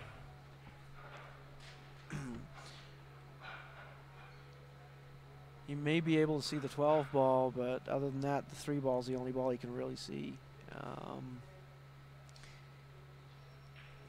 I don't even know if that 3 ball goes anywhere. It doesn't look like it. Could try and play combination. 3 to the 1 straight into the rail, cutting the 5 out, put the 6 ball in the side pocket. That would also rearrange all the furniture.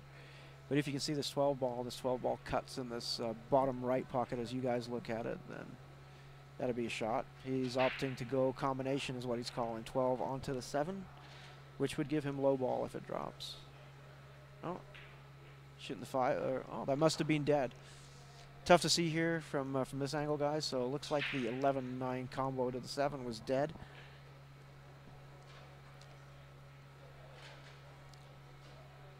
So Bill shooting low ball. He's going to have some work to do.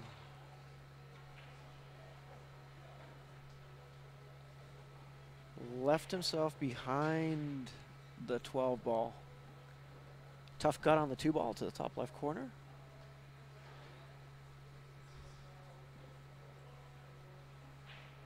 Thank you, Stephanie. We appreciate it.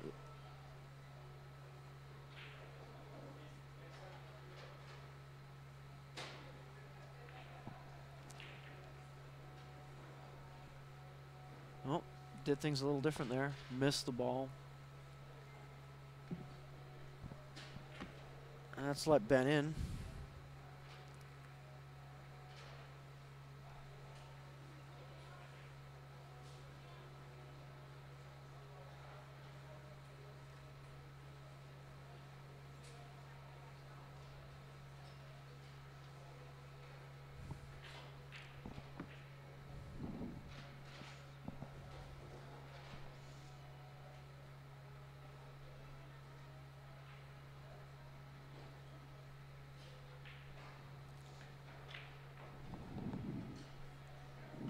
I wanted to draw past that 1 ball. Didn't really want to hit it, but hasn't done too much damage. He can still get back in shape here. Go forward a little bit on this 9 ball.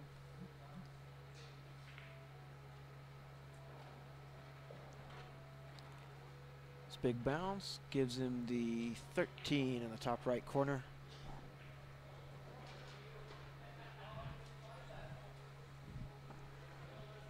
This 15 ball may go in this bottom left corner along with the solid that sat there.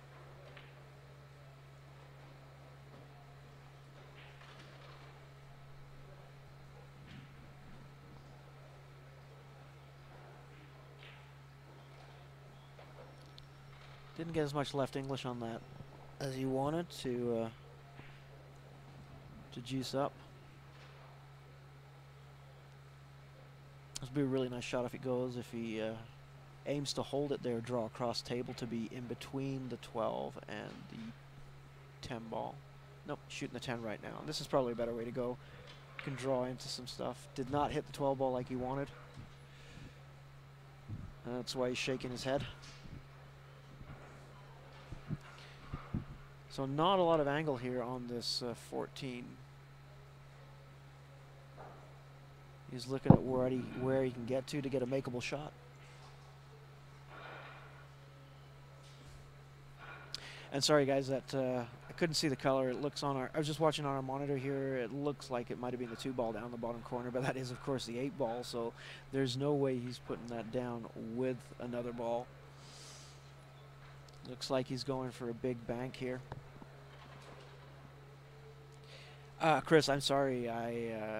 What is it you want adjusting on the camera?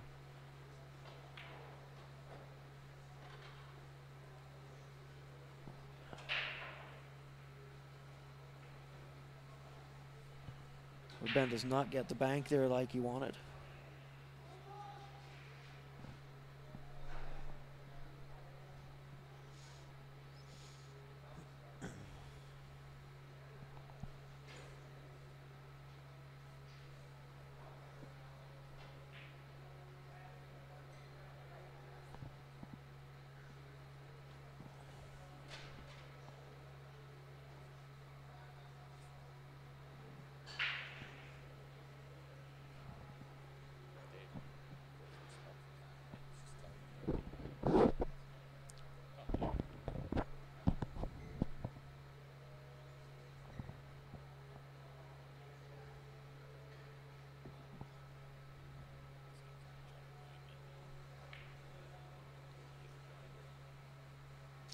So it looks like we might get a little bit of safety play going on here, guys. I'm guessing Ben's going to try and kick this in the top right there as we look at the table.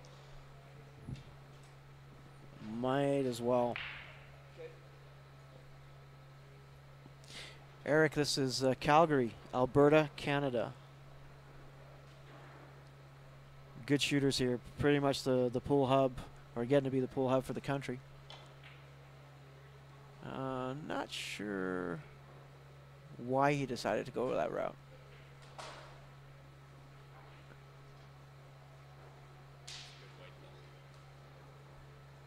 Bill has a really thin cut in the side. If he wants to go for it, would probably want to use a little bit of left juice on that. But possible scratch. The other option is carrying the 5 ball off of the 2, which it looks like he is calling. Or maybe he can actually see enough of the 5 to shoot it in straight.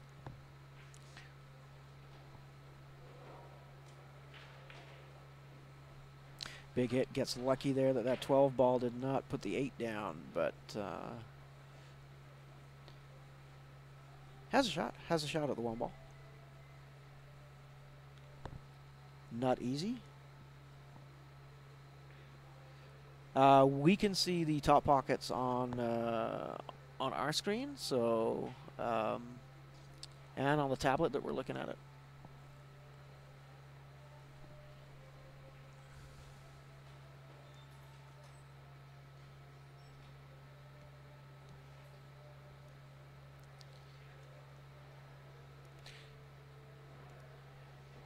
And a slight adjustment there. That's about as good as I can get it for you guys.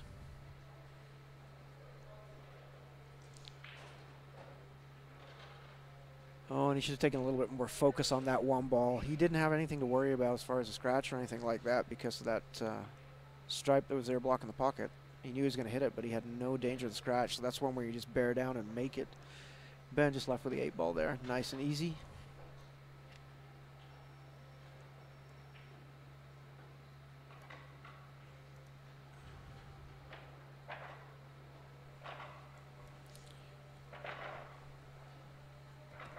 Ben now leads 3 racks to nothing in this race to 4.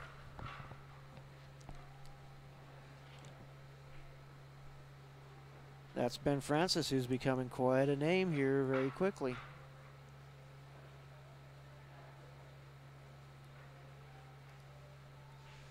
You go down to the States and beat 1 pro, and apparently that's all it takes. Ben's been around shooting for a long time. He's always shot really good pool. But he is getting out more on the road now. Some of us have done that.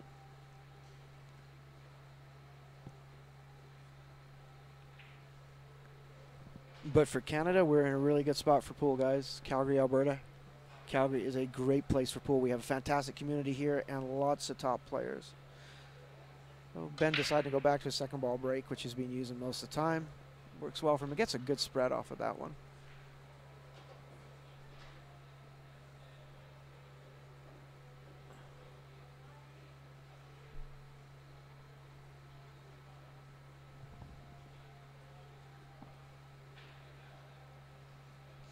It's looking like he's going to take a low ball here. 7, top right corner to start with. Draw across.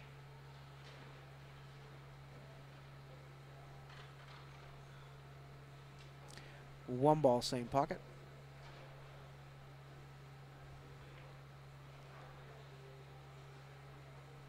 Looks like he's got the 4 now that he played shape on. Can hold off of these 2 stripes for shape on the 2. Ooh. Yeah, didn't put any draw on it, which he kind of wanted to do. I think he's frozen or really close to frozen on that 11 ball. Doesn't look like he's got a good look in at the 2 ball. So he's opting to kick at this, going straight to the rail. A little bit of right English on it. Open up that angle coming out.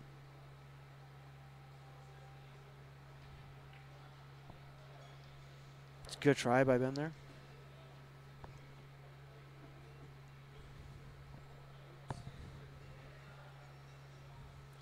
So guys, if you have just joined us, please take this opportunity to like and share the Facebook page if you haven't done it. Please share it to anybody out there, any groups that you're members of, any friends and family, anybody you think might want to have a look and see what's going on here tonight, Calgary, Alberta, Friday evening from the Leather Pocket. This is the just an in-house tournament. Races to 4 on the A side, races to 3 on the B side. We just decided to do this as an extra just so that you guys had a little bit of entertainment this weekend on Friday night. And we'll be streaming live again on Sunday as well. Tomorrow will be a day off for us.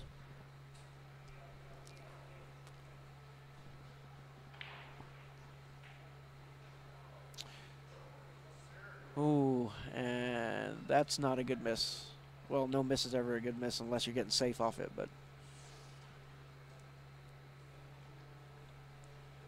So Ben's actually just taking a pit stop right now. He'll be back at the table in just a second. He's going to be looking at either the 5 down to the bottom right corner or the thinner cut on the 2 ball.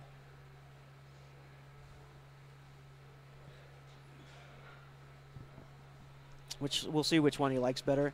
It's kind of a toss-up. Easier shot to make but longer distance to travel on the 5 ball. Shorter distance but tougher cut on the 2 ball.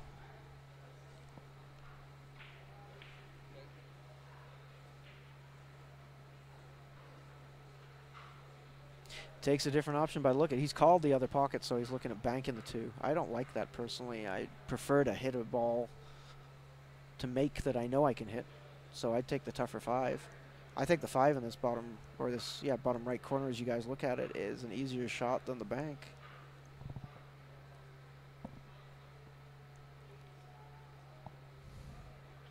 Yeah, so it looks like he's changed his mind and is taking that shot. Oh, misses it by quite a ways, though. Wow.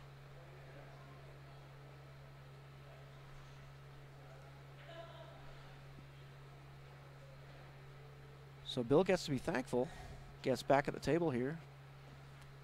Possible way to get out. Go forward on this 14 ball, so you've got the 12. Like so. He's going to be drawing off the 12 and into the 11 ball. So the 11 ball is going to go right side of the table. Needs to draw decent speed, closer to a harder speed. No, he's going forward on it. I don't like going forward because it's still going to clip the... I don't know. I like drawing deep off of it, but I'm sure he's thinking he's going to go forward and come around for the 9. But I see him hitting the 11 ball no matter what. So yeah, so I just glance the 11. I guess he does have the 9 in the side, so that works. But he's got to go through traffic to get shape on either this 15 or the 11 again. 15 is the ball, bottom left quadrant of the screen as you look at the table.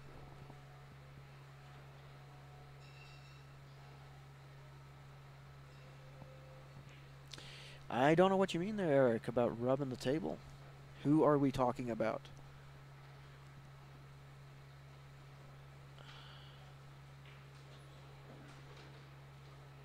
So Bill wanted a little bit bigger bounce on that one. Wouldn't it be nice to be a little bit further off of that rail? He's also left himself fairly, well, no, he's got a cut. He's got a cut to the left, so not straight in, a little bit straighter than maybe you wanted to be.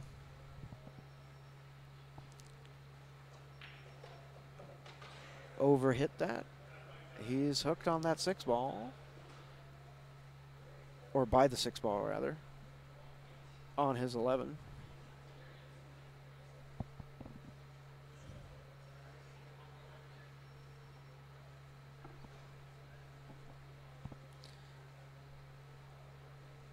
And looks like Bill didn't bring a caddy with him either, so he's going to his bag and grabbing Shorty. He's going to go airborne on this shot. Try and make the 11. Wants to make sure he clears the 6 ball but doesn't go...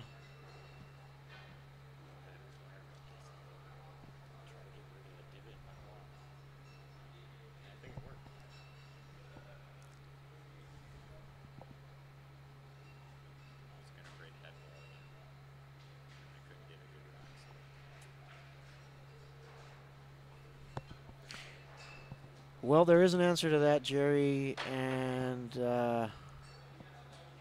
Eric.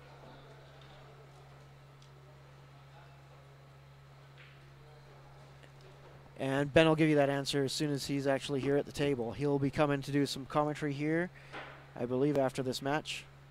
I'm going to take a quick little break. Ben gets a couple of lucky rubs there. 5-ball next. Wow, he took that for granted. Nope. That was an easy shot, but you still have to aim the easy ones.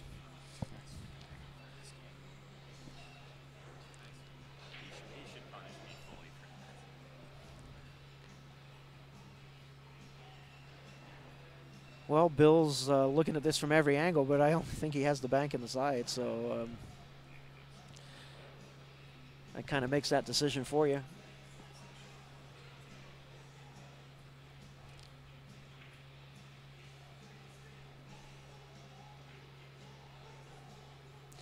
Comes up short. I think he came up short because he played that natural, didn't have any English on there. Really needed a little bit of left-hand English on it to throw that ball to the right a little bit.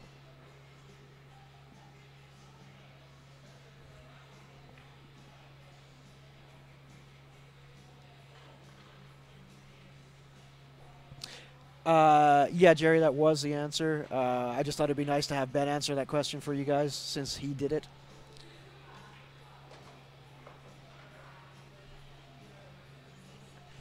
Eight balls straight in the side.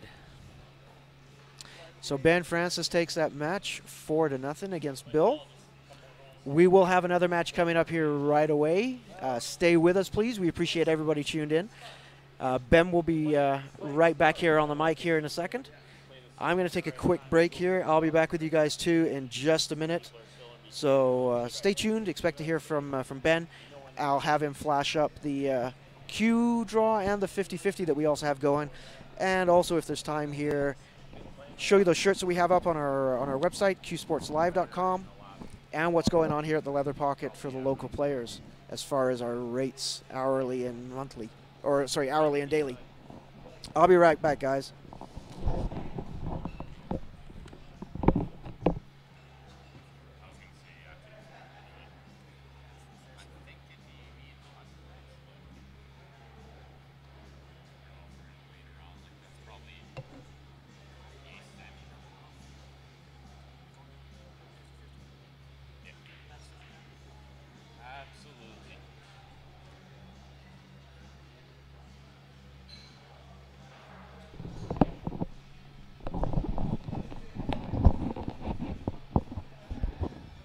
Hey guys, thanks for watching. I hope that was mildly entertaining at least.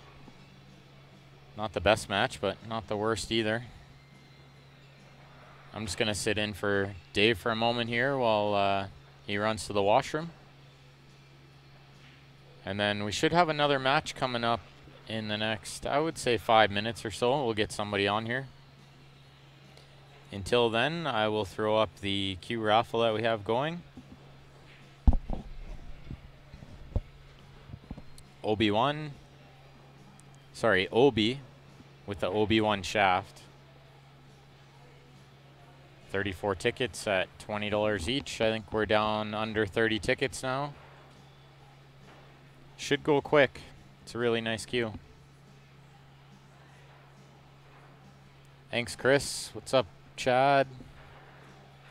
Chris, I hope your view is a little better. On our screen, we can see the top two pockets. Maybe whatever device you're watching from is a different view than what we get. We did adjust a little bit, so hopefully you're okay now. So I won't leave that up there too long. We'll try to get another match on here right away. We are streaming this tournament out of the Leather Pocket in Calgary, Alberta. They have awesome day rates and absolutely the best pool hall owner in the world. This guy does so much for the players, and his hospitality is amazing. He has the best equipment, always trying to improve, and He's been in the game for a really long time. He's a player himself, so if you guys get a chance, if you're ever in Calgary, come play. Does really awesome rates.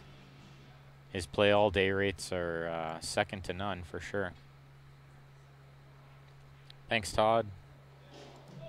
Also, you guys, we're selling shirts, Q Sports Live shirts. Just the ones we have in stock. But we do have small, medium, large, and extra large in stock, just in black. And that's $60 Canadian, includes shipping in North America. You can order them off of our website, but I believe they come to about $80 there. So we're doing a special just for the viewers. And for what we have in stock, they're $60.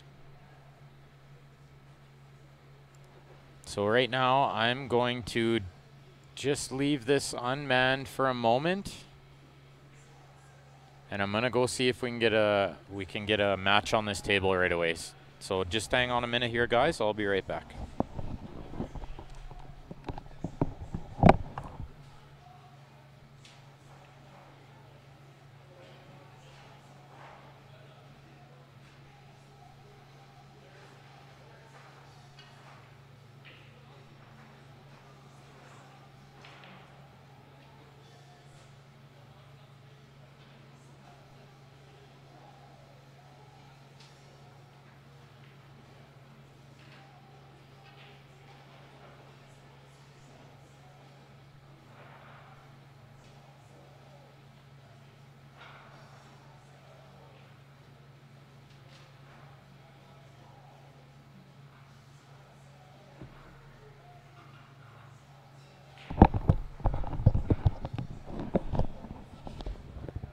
So we're just gonna take a quick 5-minute break here. And then we'll be back. Todd, I'm playing Aussie in the A semifinal. And the other match we'll have is Kerry Campbell versus TJ Gulliver. Both should be really good matches. Me and Aussie are longtime friends. And I don't think there'll be any love lost between Kerry and TJ. So I'll just change the names here quick.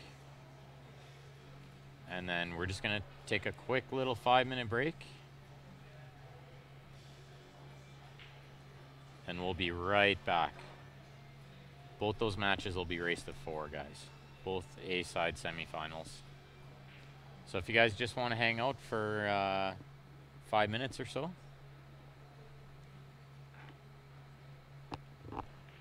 we'll be right back.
right, guys. I'm back. Dave Harding here on the mic. Hope Ben kept you entertained there for a few minutes. We are recharging the phones, recharging our batteries. Ben will be up here right away. We got 2 matches here. These are both the semifinals on the A side.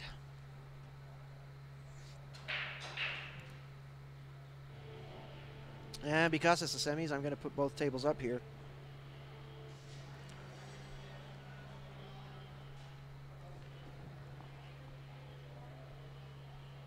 Well, you're more than welcome to come down, Grant.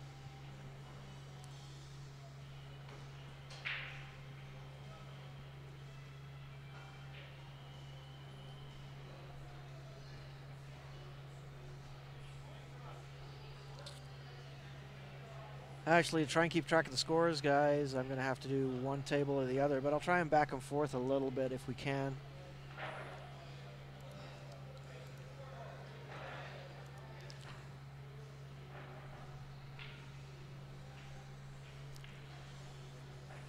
So thank you for sticking with us, everybody that has. If you're just new to the stream, don't forget to like and share. Share away. We appreciate it. I'm sure Ben went over that we have couple of goodies going on tonight. We have a 50-50 draw, and we also have a Q raffle going on for a nice little OBQ with an OB1 shaft. It is stained bird's eye maple, as black can get.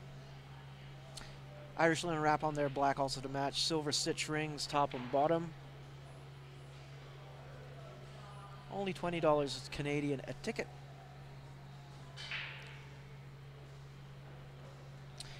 And we'll get you a count on how many tickets are still left as well in just a little bit here.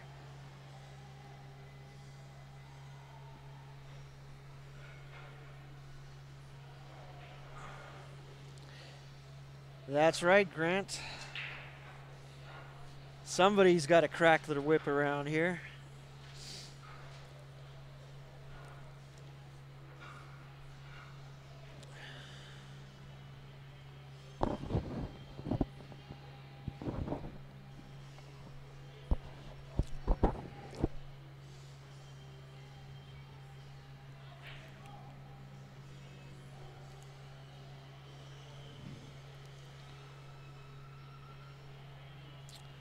So, carry up at this table. What's he got to look in at?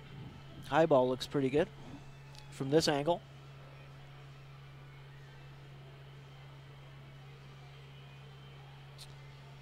Hi, Antoine. Thanks for tuning in. We are at the Leather Pocket, Calgary, Alberta, one of our local pool halls here. Just a little in-house mini tournament going on.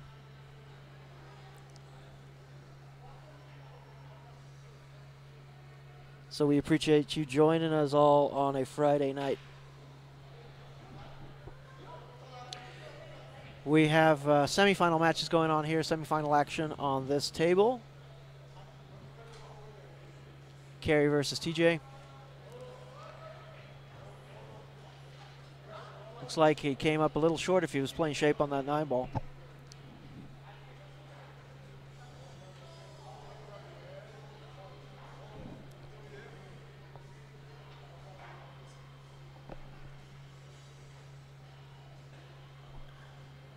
Guess he has this 13 to shoot at. That's about all he has to shoot at.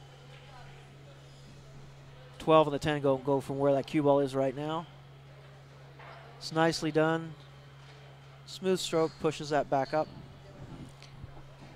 12 ball goes now. And then that 10 on the side, he can float down for shape on the 9 off of that and put the 8 ball in the left side pocket as we look at it.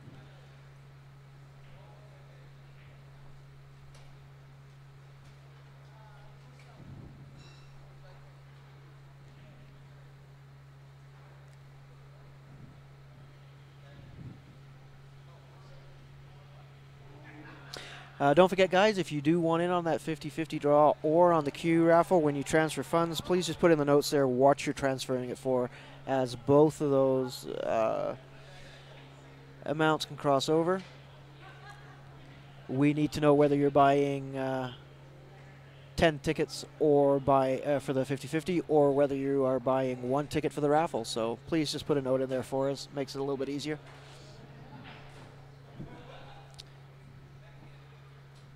And looks like Kerry is following that mapped out pattern. 10 ball inside, move forward, come 1 rail down for that 9.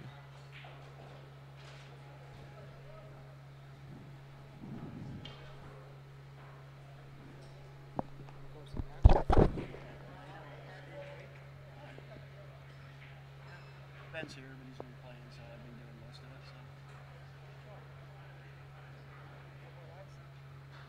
Yeah, we'll get it done tonight. Figured it'd be a little bit. We've got your rates up as well. We may put them on screens.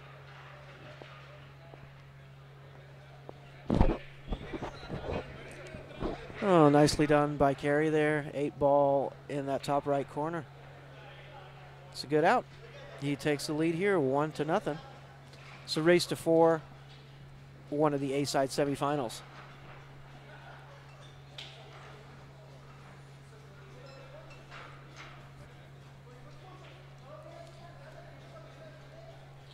So TJ with the rack and crack on this one. Alternate breaks.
TJ with a little bit of a back cut there.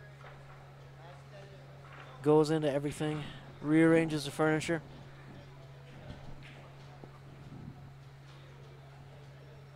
As a tough 14 ball bottom right as we look at it, or possible bank on the 12.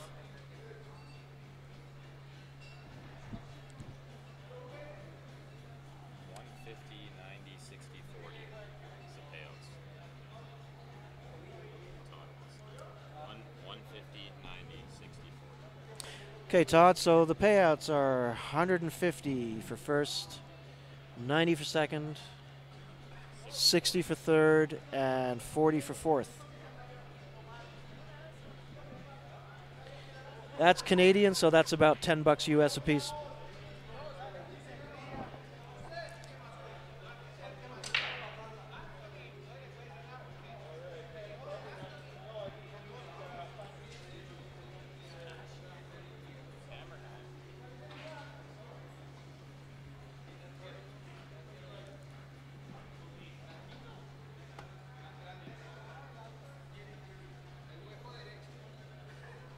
Kerry looks like he's back in this 5 ball here. Came up short.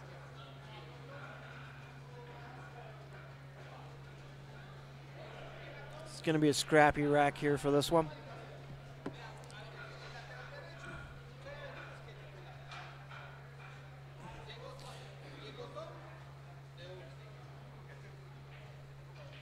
TJ looks like he's looking at a possible combination. I don't think that 14 ball on the left of the 8 ball goes to the top corner.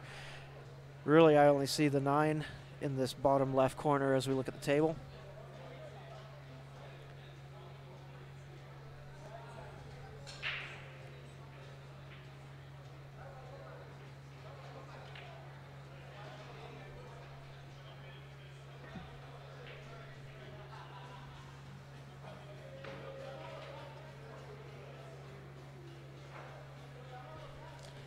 So it looks like he's lining up to play a kick carom, basically. This 14 off the rail, off the backside of the 5 into the pocket.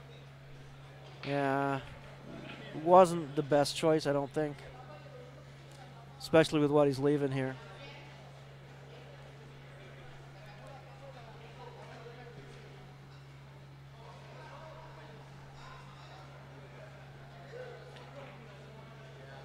So Carey with a good look in at this 3 ball, just needs to draw across.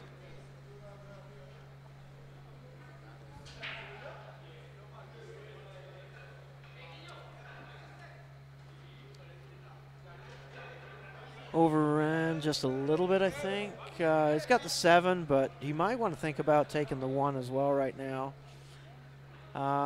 If he plays the 7 ball and follows down, he could take 2 in the side and follow up on the 1 ball and slide over for the 4.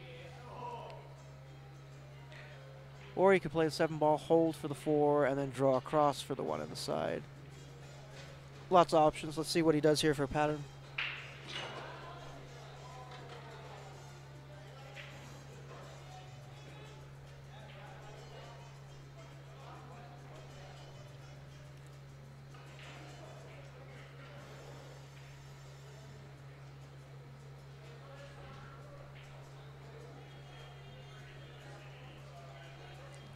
He wants to follow this this 4 ball down. He's going the other route. He's going to try and get a little bit better shape on the 4 ball. Play this 2 ball here, or sorry, the 7 ball. And now follow this 4 ball down for the 1 in the side and the 8 in the top left corner. It's the way it maps out, but let's see what he does.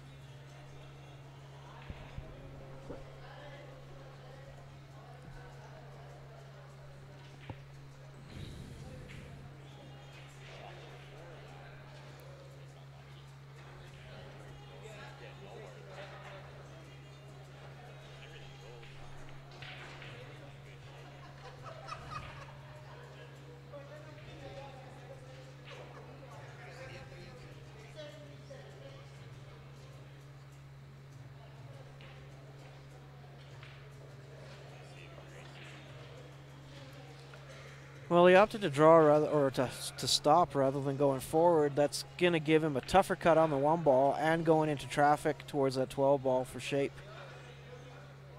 I liked rolling forward.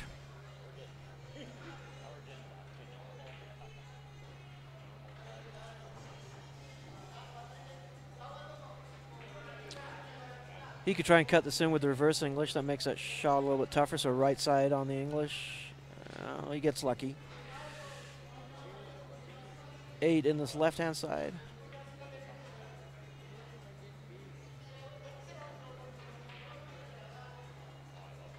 So Carey takes the second rack here, now leads 2-0 in this A-side semifinal.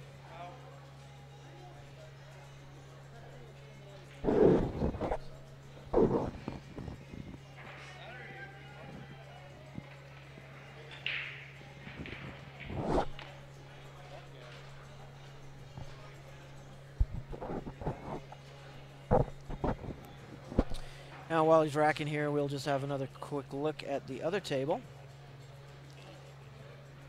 And I don't know if you caught that, but that was the first rack there. It's Ozzy versus Ben.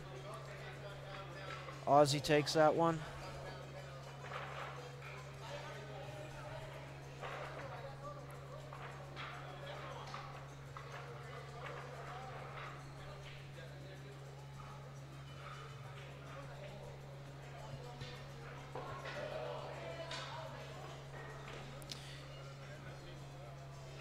Both these matches breaking off here at the same time, but we are going to go back to the match we were covering there.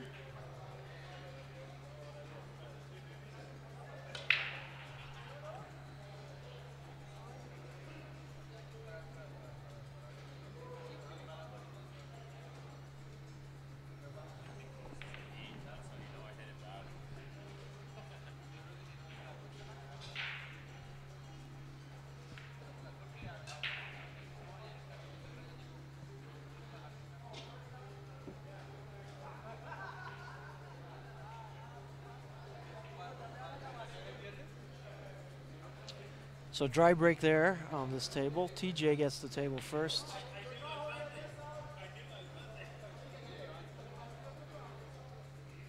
I definitely think the choice here is low ball, starting off with that 6. Everything goes. There isn't a low ball that doesn't go clean into a pocket.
Easy table to run here to map.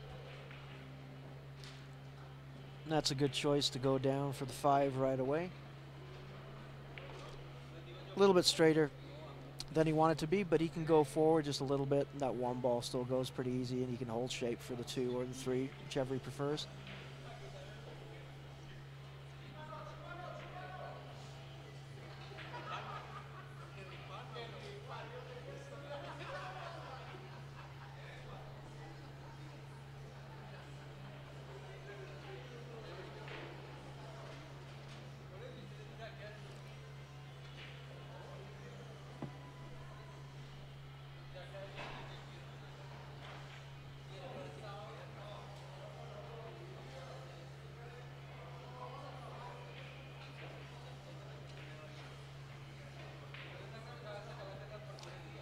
Looks like he came a little high, so he'll take the 3 ball here, float over for the 2 in the opposite corner.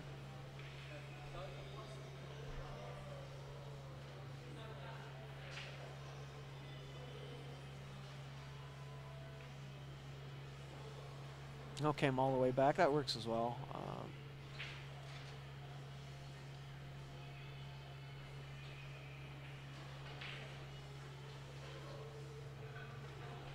8 balls go in bottom left corner, probably. Well, unless he decides he wants to just stop it here. I mean, it goes the other corner, too.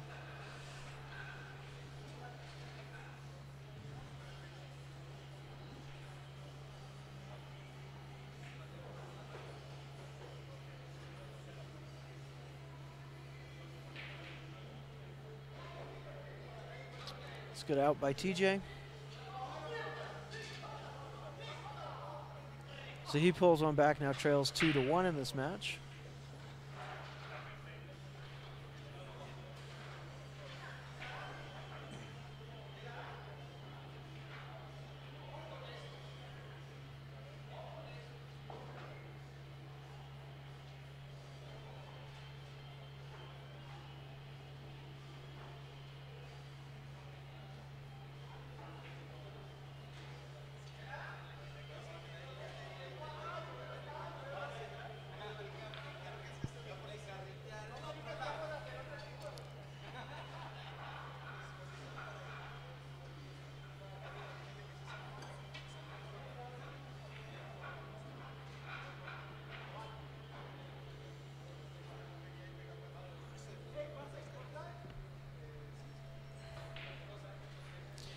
I don't play pool online, Todd, so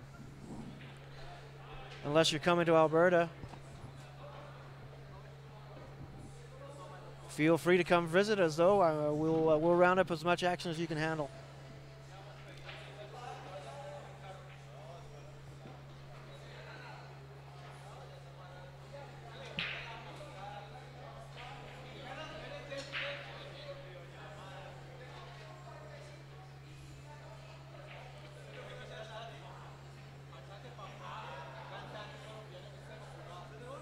Looks like second ball break there again on this table. You can see everything's moved over to the left side.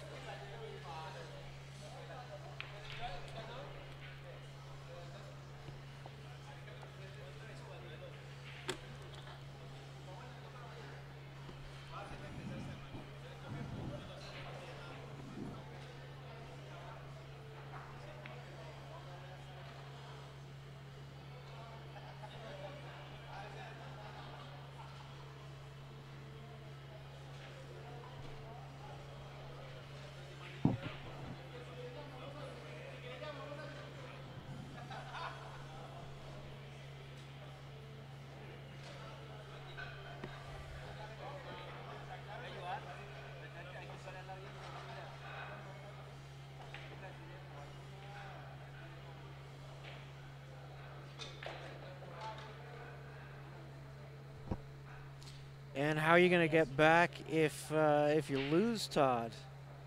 We do have some people here in town that can shoot.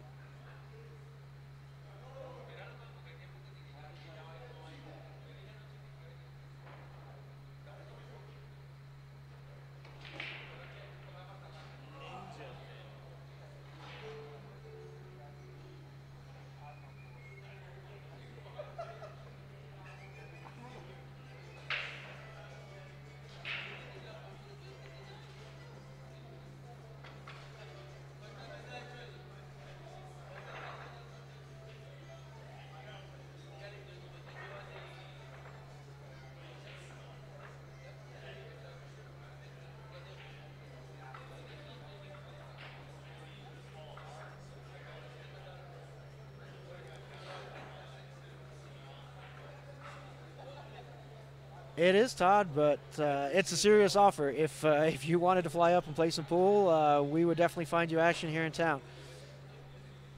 There would definitely be some takers. We love people coming into town to visit. Could play in a couple of events while you're up here, local tournaments, stuff like that. Be well worth the trip.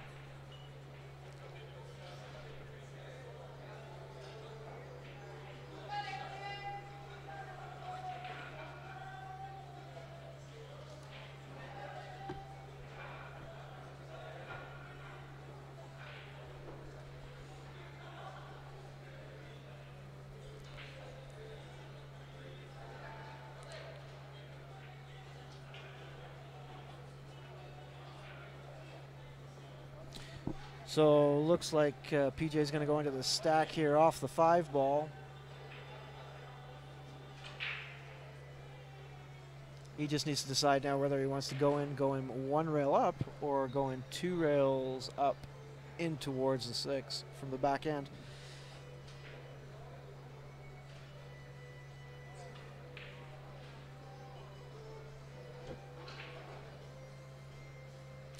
But he played shape on this ball to do it, so he has to do it right now. Not going to really have a lot of other choices.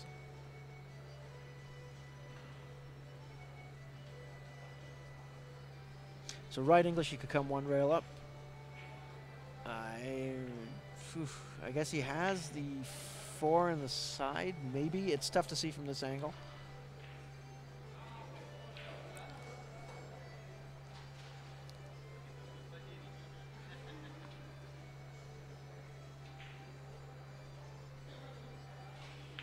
Well, good luck with that. LASIK, I assume.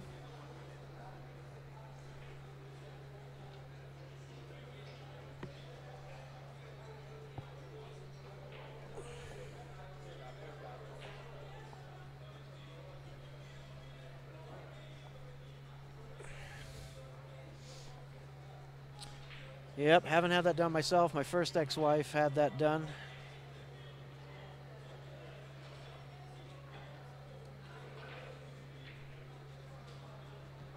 You definitely need somebody looking after you if you have it done, especially for the first couple of days.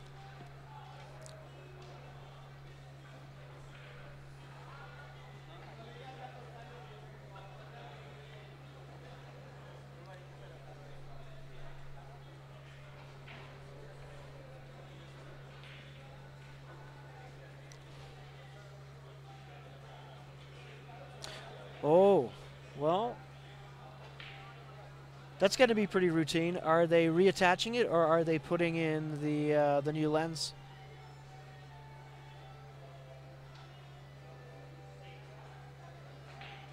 I heard they were doing retina replacement by putting lenses in as well nowadays.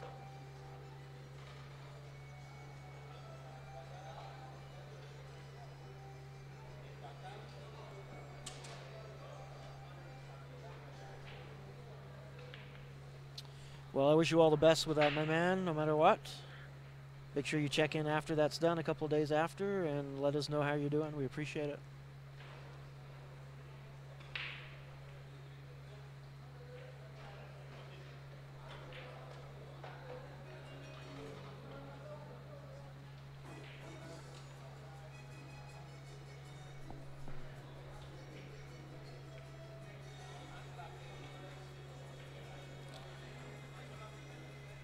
So this rack's taking a bit of time here.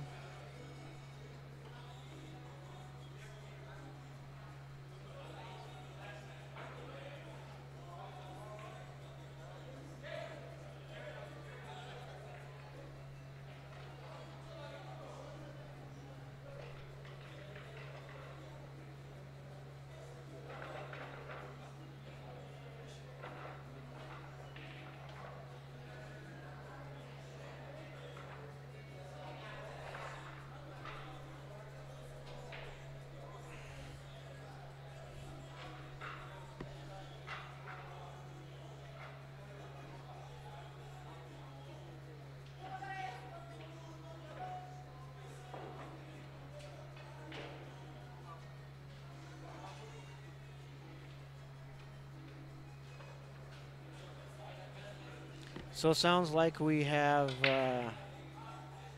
some people in the house from way south of the border, south of the U.S. border as well. And they've decided to put the tunes on and are having a party right behind us.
Well, Todd, hope you're getting it done is going to make everything all right for you.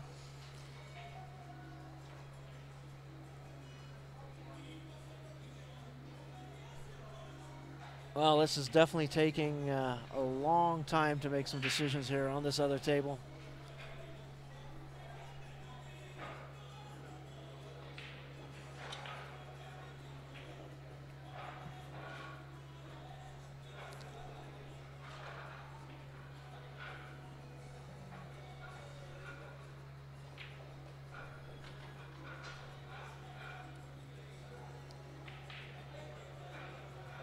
It's tough to see from this angle whether this I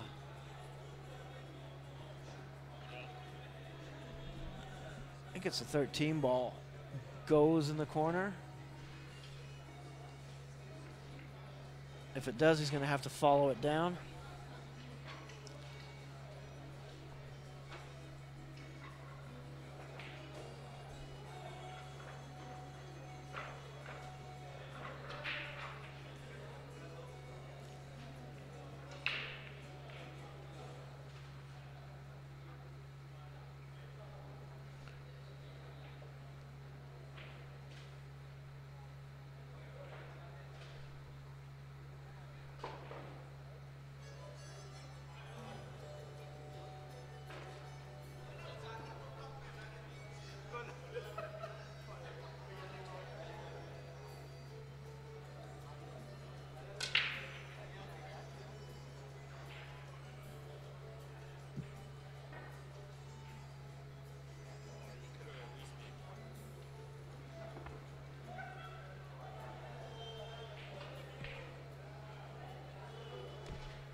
So it looks like he's going to take the 10 and draw into this this mess that's there.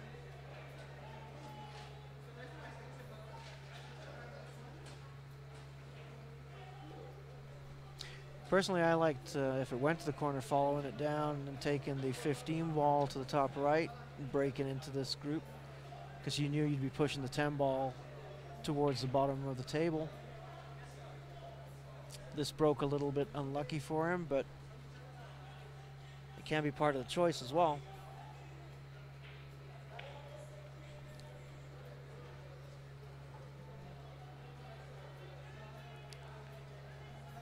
It's like he's going in the side with this ball. The breakout's really tough, though.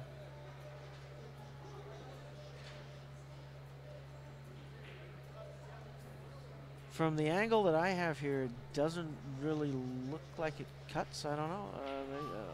Maybe the 15 does.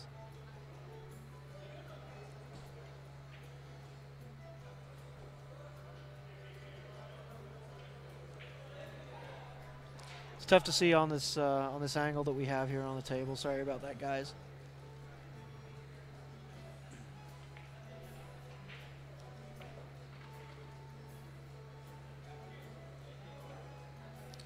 $12 ball to the top left does have a little bit of a cut.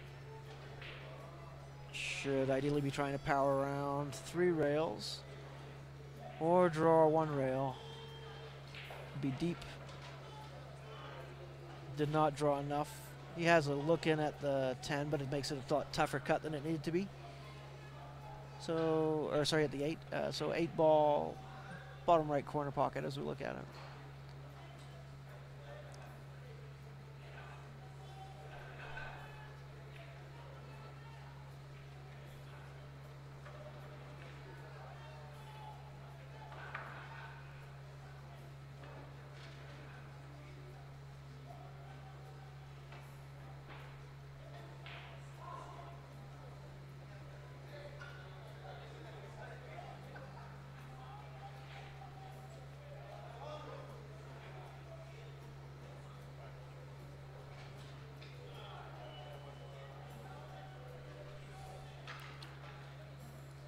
So Kerry takes another one. He leads 3-1, race to 4.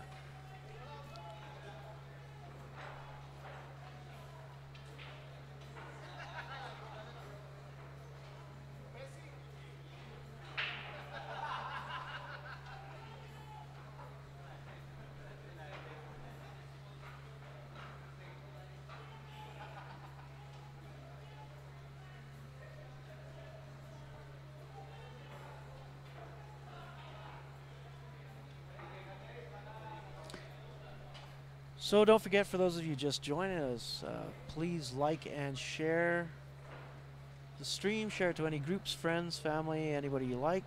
The more the merrier. We appreciate it. We have 2 things going on tonight other than just a pool. We have a 50-50 draw, and we have a raffle going for an OBQ. Try and flash up the details on those in between the matches here. OBQ, only 34 tickets being sold, $20 Canadian each. It's a Merry Widow maple, bird's eye maple, sorry. Solid colors, stained black, black Irish linen wrap, OB1 shaft, stitch rings, silver stitch ring pattern on the top collar for the shaft, and obviously on the butt piece. It's in 2 locations.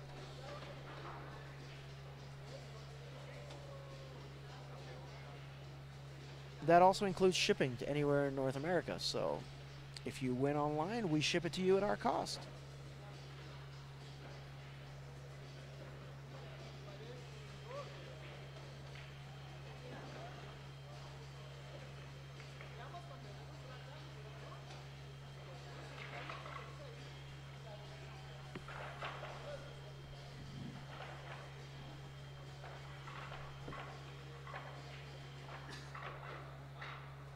All right, Jerry, thank you for tuning in. We appreciate it. Take care. We'll see you the next time. We will be live again on Sunday.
So it looks like TJ's having some problems deciding on what to do here with that 2-ball and 6-ball.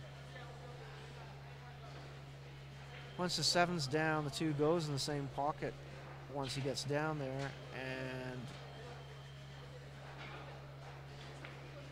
the 6-ball does go on the side. It's not an easy shot, not an easy cut, but I think it does go. Or you can get the breakout off of the 3 real easy. In fact, you could do that right now. That might be the time to do it. Take the 3 in the side and come off of that side rail into the 14-ball, freeing up the traffic area there.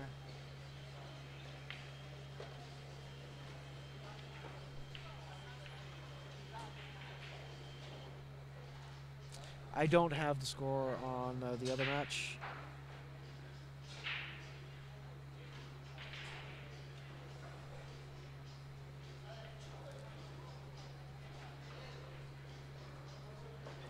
Looks like the other match did complete. Looks Ben Francis gets that match. Ben was insistent that we keep this other match on the screen there to give some of the other guys that take part here some screen time as well, so you can see all levels of shooting that we have here in Calgary. Ben, of course, one of the top for the area, but we have other guys that shoot pretty good, but shoot at slightly lower speed. So Ben defeated Aussie there. I'm not sure what the score was.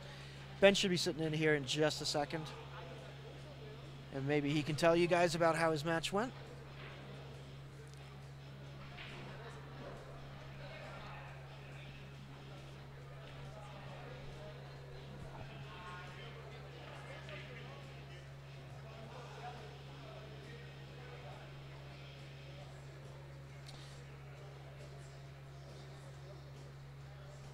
So Ben should be in the A-side final there. Waiting for his opponent to be the winner of these 2 matches. Or sorry, this other match that's going on that we're watching right now.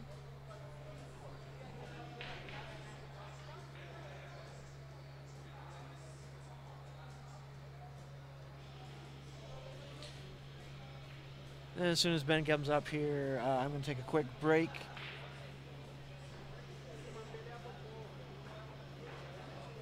I had some serious work and overdone on me today as far as deep tissue massage, and I'm getting a little tight, so I need to go stretch out a little bit.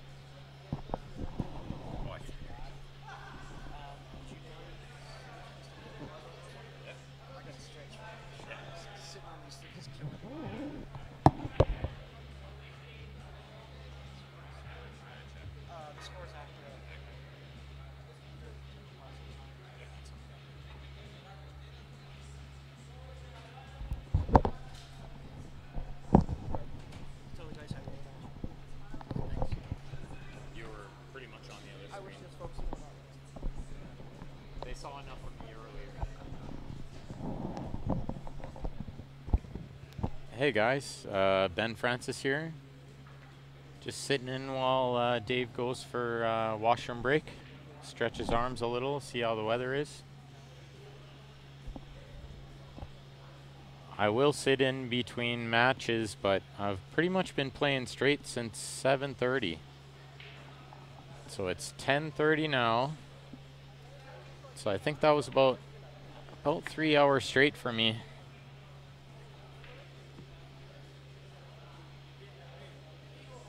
My matches went well. That match, I won 4-2 against Aussie, Kevin Osborne, who was my team captain and good friend. Still is my good friend, was my team captain. I recently sort of jumped teams to Barry Huey's team, Joe Spence, Stephen Holm, Eric Vargas. That'll be our Vegas team. You can catch us at VNEA in a couple weeks here.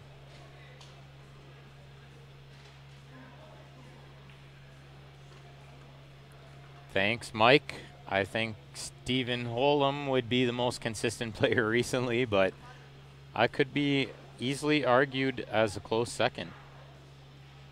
I've been playing a lot, putting in the hours, and it's paying off, so. Right now we're watching TJ working out. He's working on stripes. No, he's working on low ball here, so. You can shoot the 6 and get shape on the 2 in the side, but the 8, he's got to be making sure he gets the right angle on the 2 to get below the 8. And thank you, Stephanie, as always, for tuning in. We love the fans. I've talked to Steven a lot, too. We're close friends. He says the same thing all the time. He really appreciates everyone watching. The more people we inspire to play, the better. That's what we do it for. Try to grow the game so our kids can play too.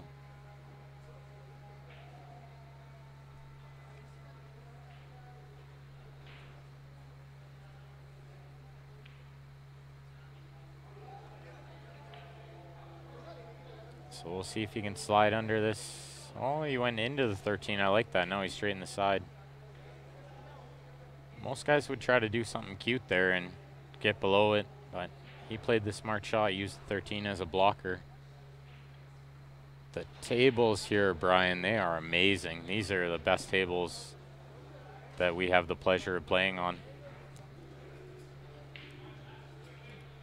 We have 2 locations in Calgary with diamond tables, and we're super blessed. Lots of good players, lots of good tables. Spoiled rotten we are. This is at the Leather Pocket in Calgary, Alberta. So I'll throw up their daily rates and deals. The play all day rate for $10 on the Valley or the 9-foot, and $15 for the diamond. You can't beat that rate. That's how I got to where I am now. Playing on those cheap deals and putting in lots of hours. That's how you get to where you can compete at the highest level. I feel like if I stop playing, Steven is going to crush me. So I need to keep playing. It's very important. So I'm going to let Dave jump back in here, and I'm going to run for a washroom break. He's just going to run to the washroom quick. Go. He's going to go grab a quick drink. Loosen up his arms a bit. He's been on here since 7:30, so grinding away. Stephanie, how do I warm up? That's a good question. I kind of just wing it. I've never really been a routine warm-up guy. I'm trying to move towards that. I've more been a guy that warms up by playing little sets here and there, or breaking is a big warm-up on these tables. Usually I just break for 20 minutes. Don't really shoot a ball, just break rack. Because it is the biggest shot on these tables. Played a lot of 8-ball, so I know how to run out. And I play enough that I pocket the ball as well, move the cue ball well, so really it's only a matter of if my break is good or not. I like to play a lot of straight pull if I'm trying to keep focus. That's a good way to warm up, especially for 8-ball. It's a good way to keep your focus and develop little clusters here and there. Good for 8-ball where you're breaking out balls all the time. Diamond tables are the best, Brian. As far as I'm concerned, it's the best we've had in a long time. Sanford, Florida, they got 20 diamonds. Nice. That's what you want to see. You guys could have big tournaments with 20 tables. Wow. I think right now here we have 8. We have 8 diamonds, 7 foots. And in about a month, we'll have 8 diamond 9 foots. So we're not doing too bad here ourselves. Don Christoph, where are you from, buddy? Those are cheap rates for a Canadian. That's as cheap as it gets. Maybe you're from the UK or you're from the US where the dollar is different or the pound is different. If you're from the UK because you said mate, then the pound is quite a bit lower than the dollar, and that's where it might look like expensive rate. But trust me, his rates are bang on. Most people are charging 10 to 15 bucks an hour, and he's charging 10 bucks for the whole day. You can't beat that. Yeah, well, that hurt.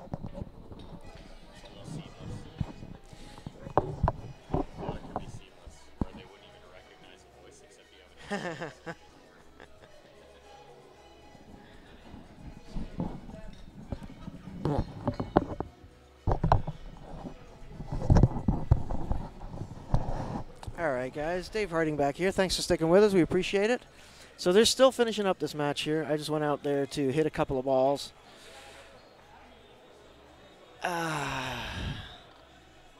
Because I am still dealing with shoulder issues. Thought I would be okay after this treatment here that I just had, but I'm not. Hurt pretty bad to hit those balls there, so. Looks like I might need some shots in my neck to loosen up my neck a bit. Move some of this tightness that I'm having in my arm because of it. So, let's see where we're at here. Ben just stepped away. Looks like Kerry's shooting high ball here.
I'm not that old, Russ. I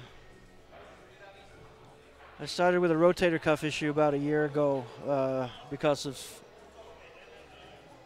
too many years of playing pool.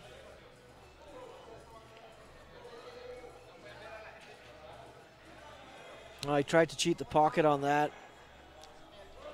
On a Valley bar box, that would have been okay, but these pockets are a little bit tighter.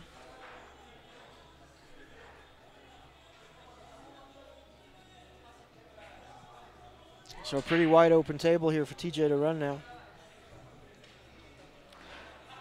Nothing too tough.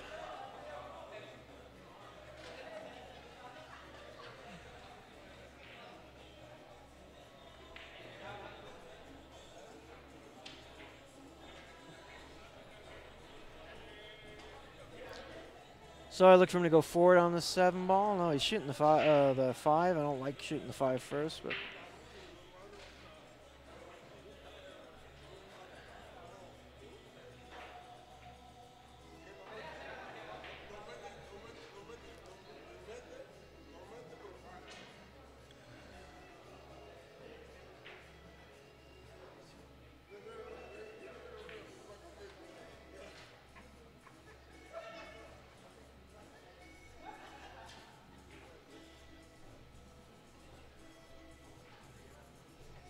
I like leaving these 2 balls for last, but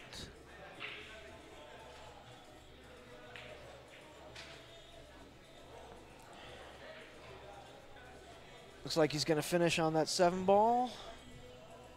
Coming forward a little bit here on the 6 ball. 4 in the opposite corner. And 1 rail up table. Well, maybe 2 rails depending on the angle he's got here, but I don't know why he forced that to try and go 1 rail back out.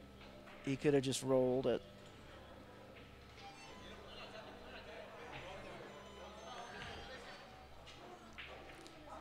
Anytime you start forcing yourself to have to play that shot harder for shape, you're a little less accurate. He hasn't left anything, so gets a little bit lucky on it.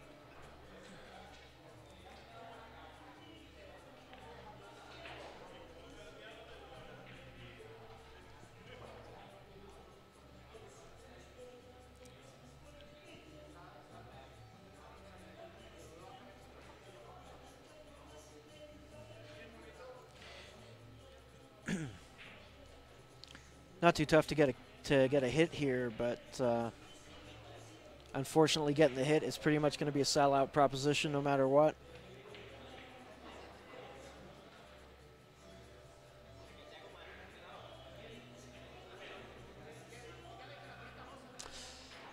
One possibility would be to take an intentional foul here.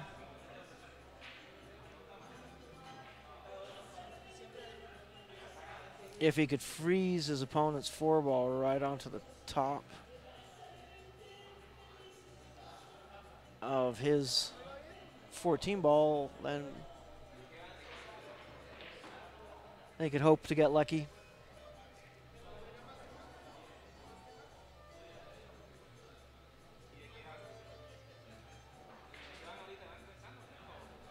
Or kick at it 1 rail off of the right side rail as we look at it. Hope to put his opponent's ball down and leave his over the hole.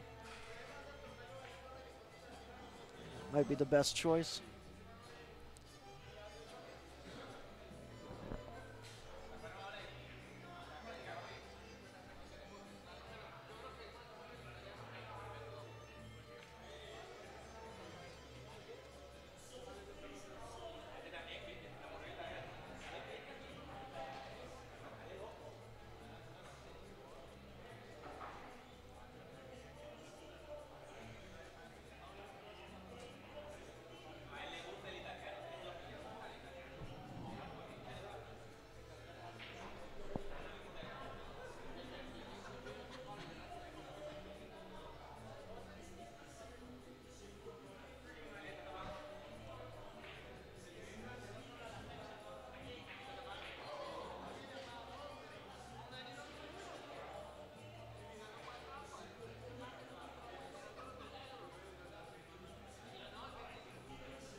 Yeah, like I said, I'm not sure what he's going to come with here because really just getting a hit on this ball is a sellout proposition. Everything's easy.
So looks like Kerry concedes that game. Score now tied up 3-3.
So Kerry with the second ball break kicks the 8 ball in the side. So he has the option to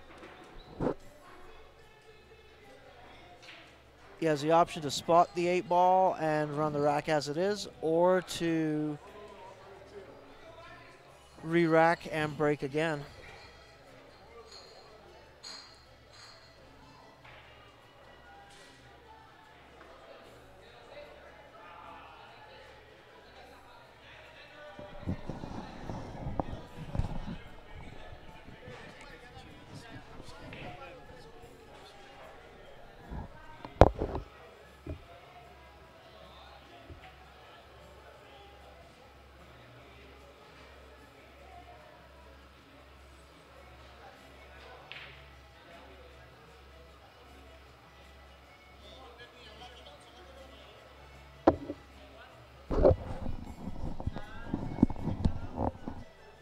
All right, guys. Doesn't look like I missed too much. These guys are hill, no? Hill. And he's shooting low ball. 4-7 is a little bit tough.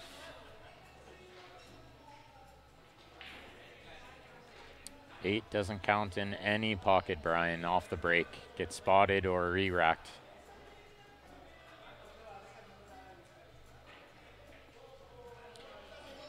So I play the winner of this match. That'll be the A-side final. I'm sure these guys will have a 5-minute break when they're done. And I'll play the winner of that.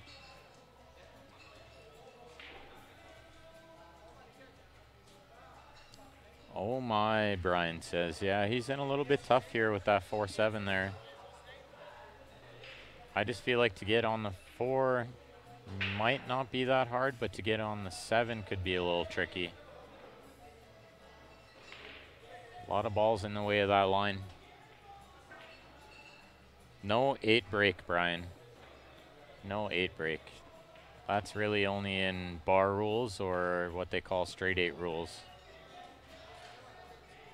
It's kind of getting on the old school now, that rule. In any pocket, it doesn't count. In the old straight 8 rules, it was, if it went by itself in any pocket, it counted as a win. If it went with another ball, you lost the game. So it's kind of, those were iffy rules. I don't know if the players like that too much. I definitely agree it's better this way. Nobody likes to win or lose on the break.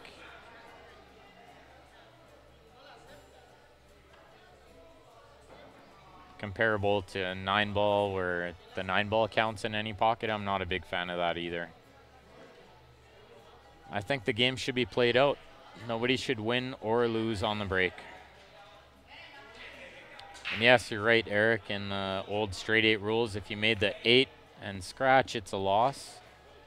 If you hooked yourself on the 8 and didn't hit it, it was a loss. If your opponent hooked you on the 8 and you called it in a pocket and didn't hit it, it was a loss. There were some confusing rules there. This way is much more simple too for the players. Just spot a re-rack and move on. Try to run out. That's what the game's all about. And yes, Brian, no one likes losing that way.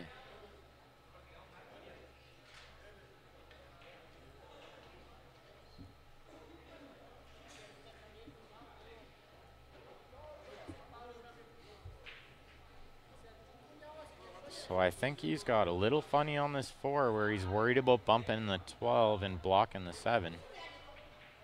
I don't think he has a choice but to run into the 12, so if I'm him, I'm running into it with outside English and about that hard. Yeah, he played it pretty good. Now he can go 3 rails. At least 2 rails. Play the 7 in, or sorry, play the 8 in the same pocket as the 7. Inside English. Oh no, that is worst case scenario. I think he played it with outside English. Brian, yes, there are lots of 8-ball variations out there, but this seems to be the more popular ones are 8 on the break is a spot or re-rack. So TJ wins that match, guys.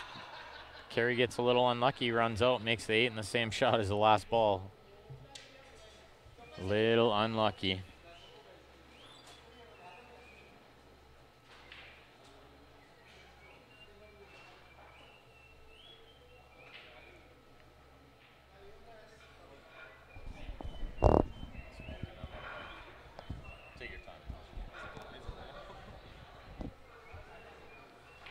So I think now we'll just take a little 5-minute break while these guys go to the washroom and maybe get something to drink, collect their thoughts.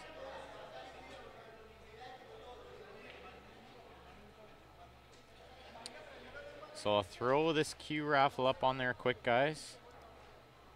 34 tickets at $20 each Canadian. I think we're down under 30 tickets now. This one will go pretty quick. OB1, nice kind of plain style. I really like this cue. OB1 shaft plays really good. And we will throw up leather pocket deal. They have hourly rates and play all day rates. Play all day rates are amazing, you guys. If you're ever in Calgary, come play at leather pocket. $10 for the Valley or the 9 foots, $15 for the Diamond. Play all day. Can't beat that.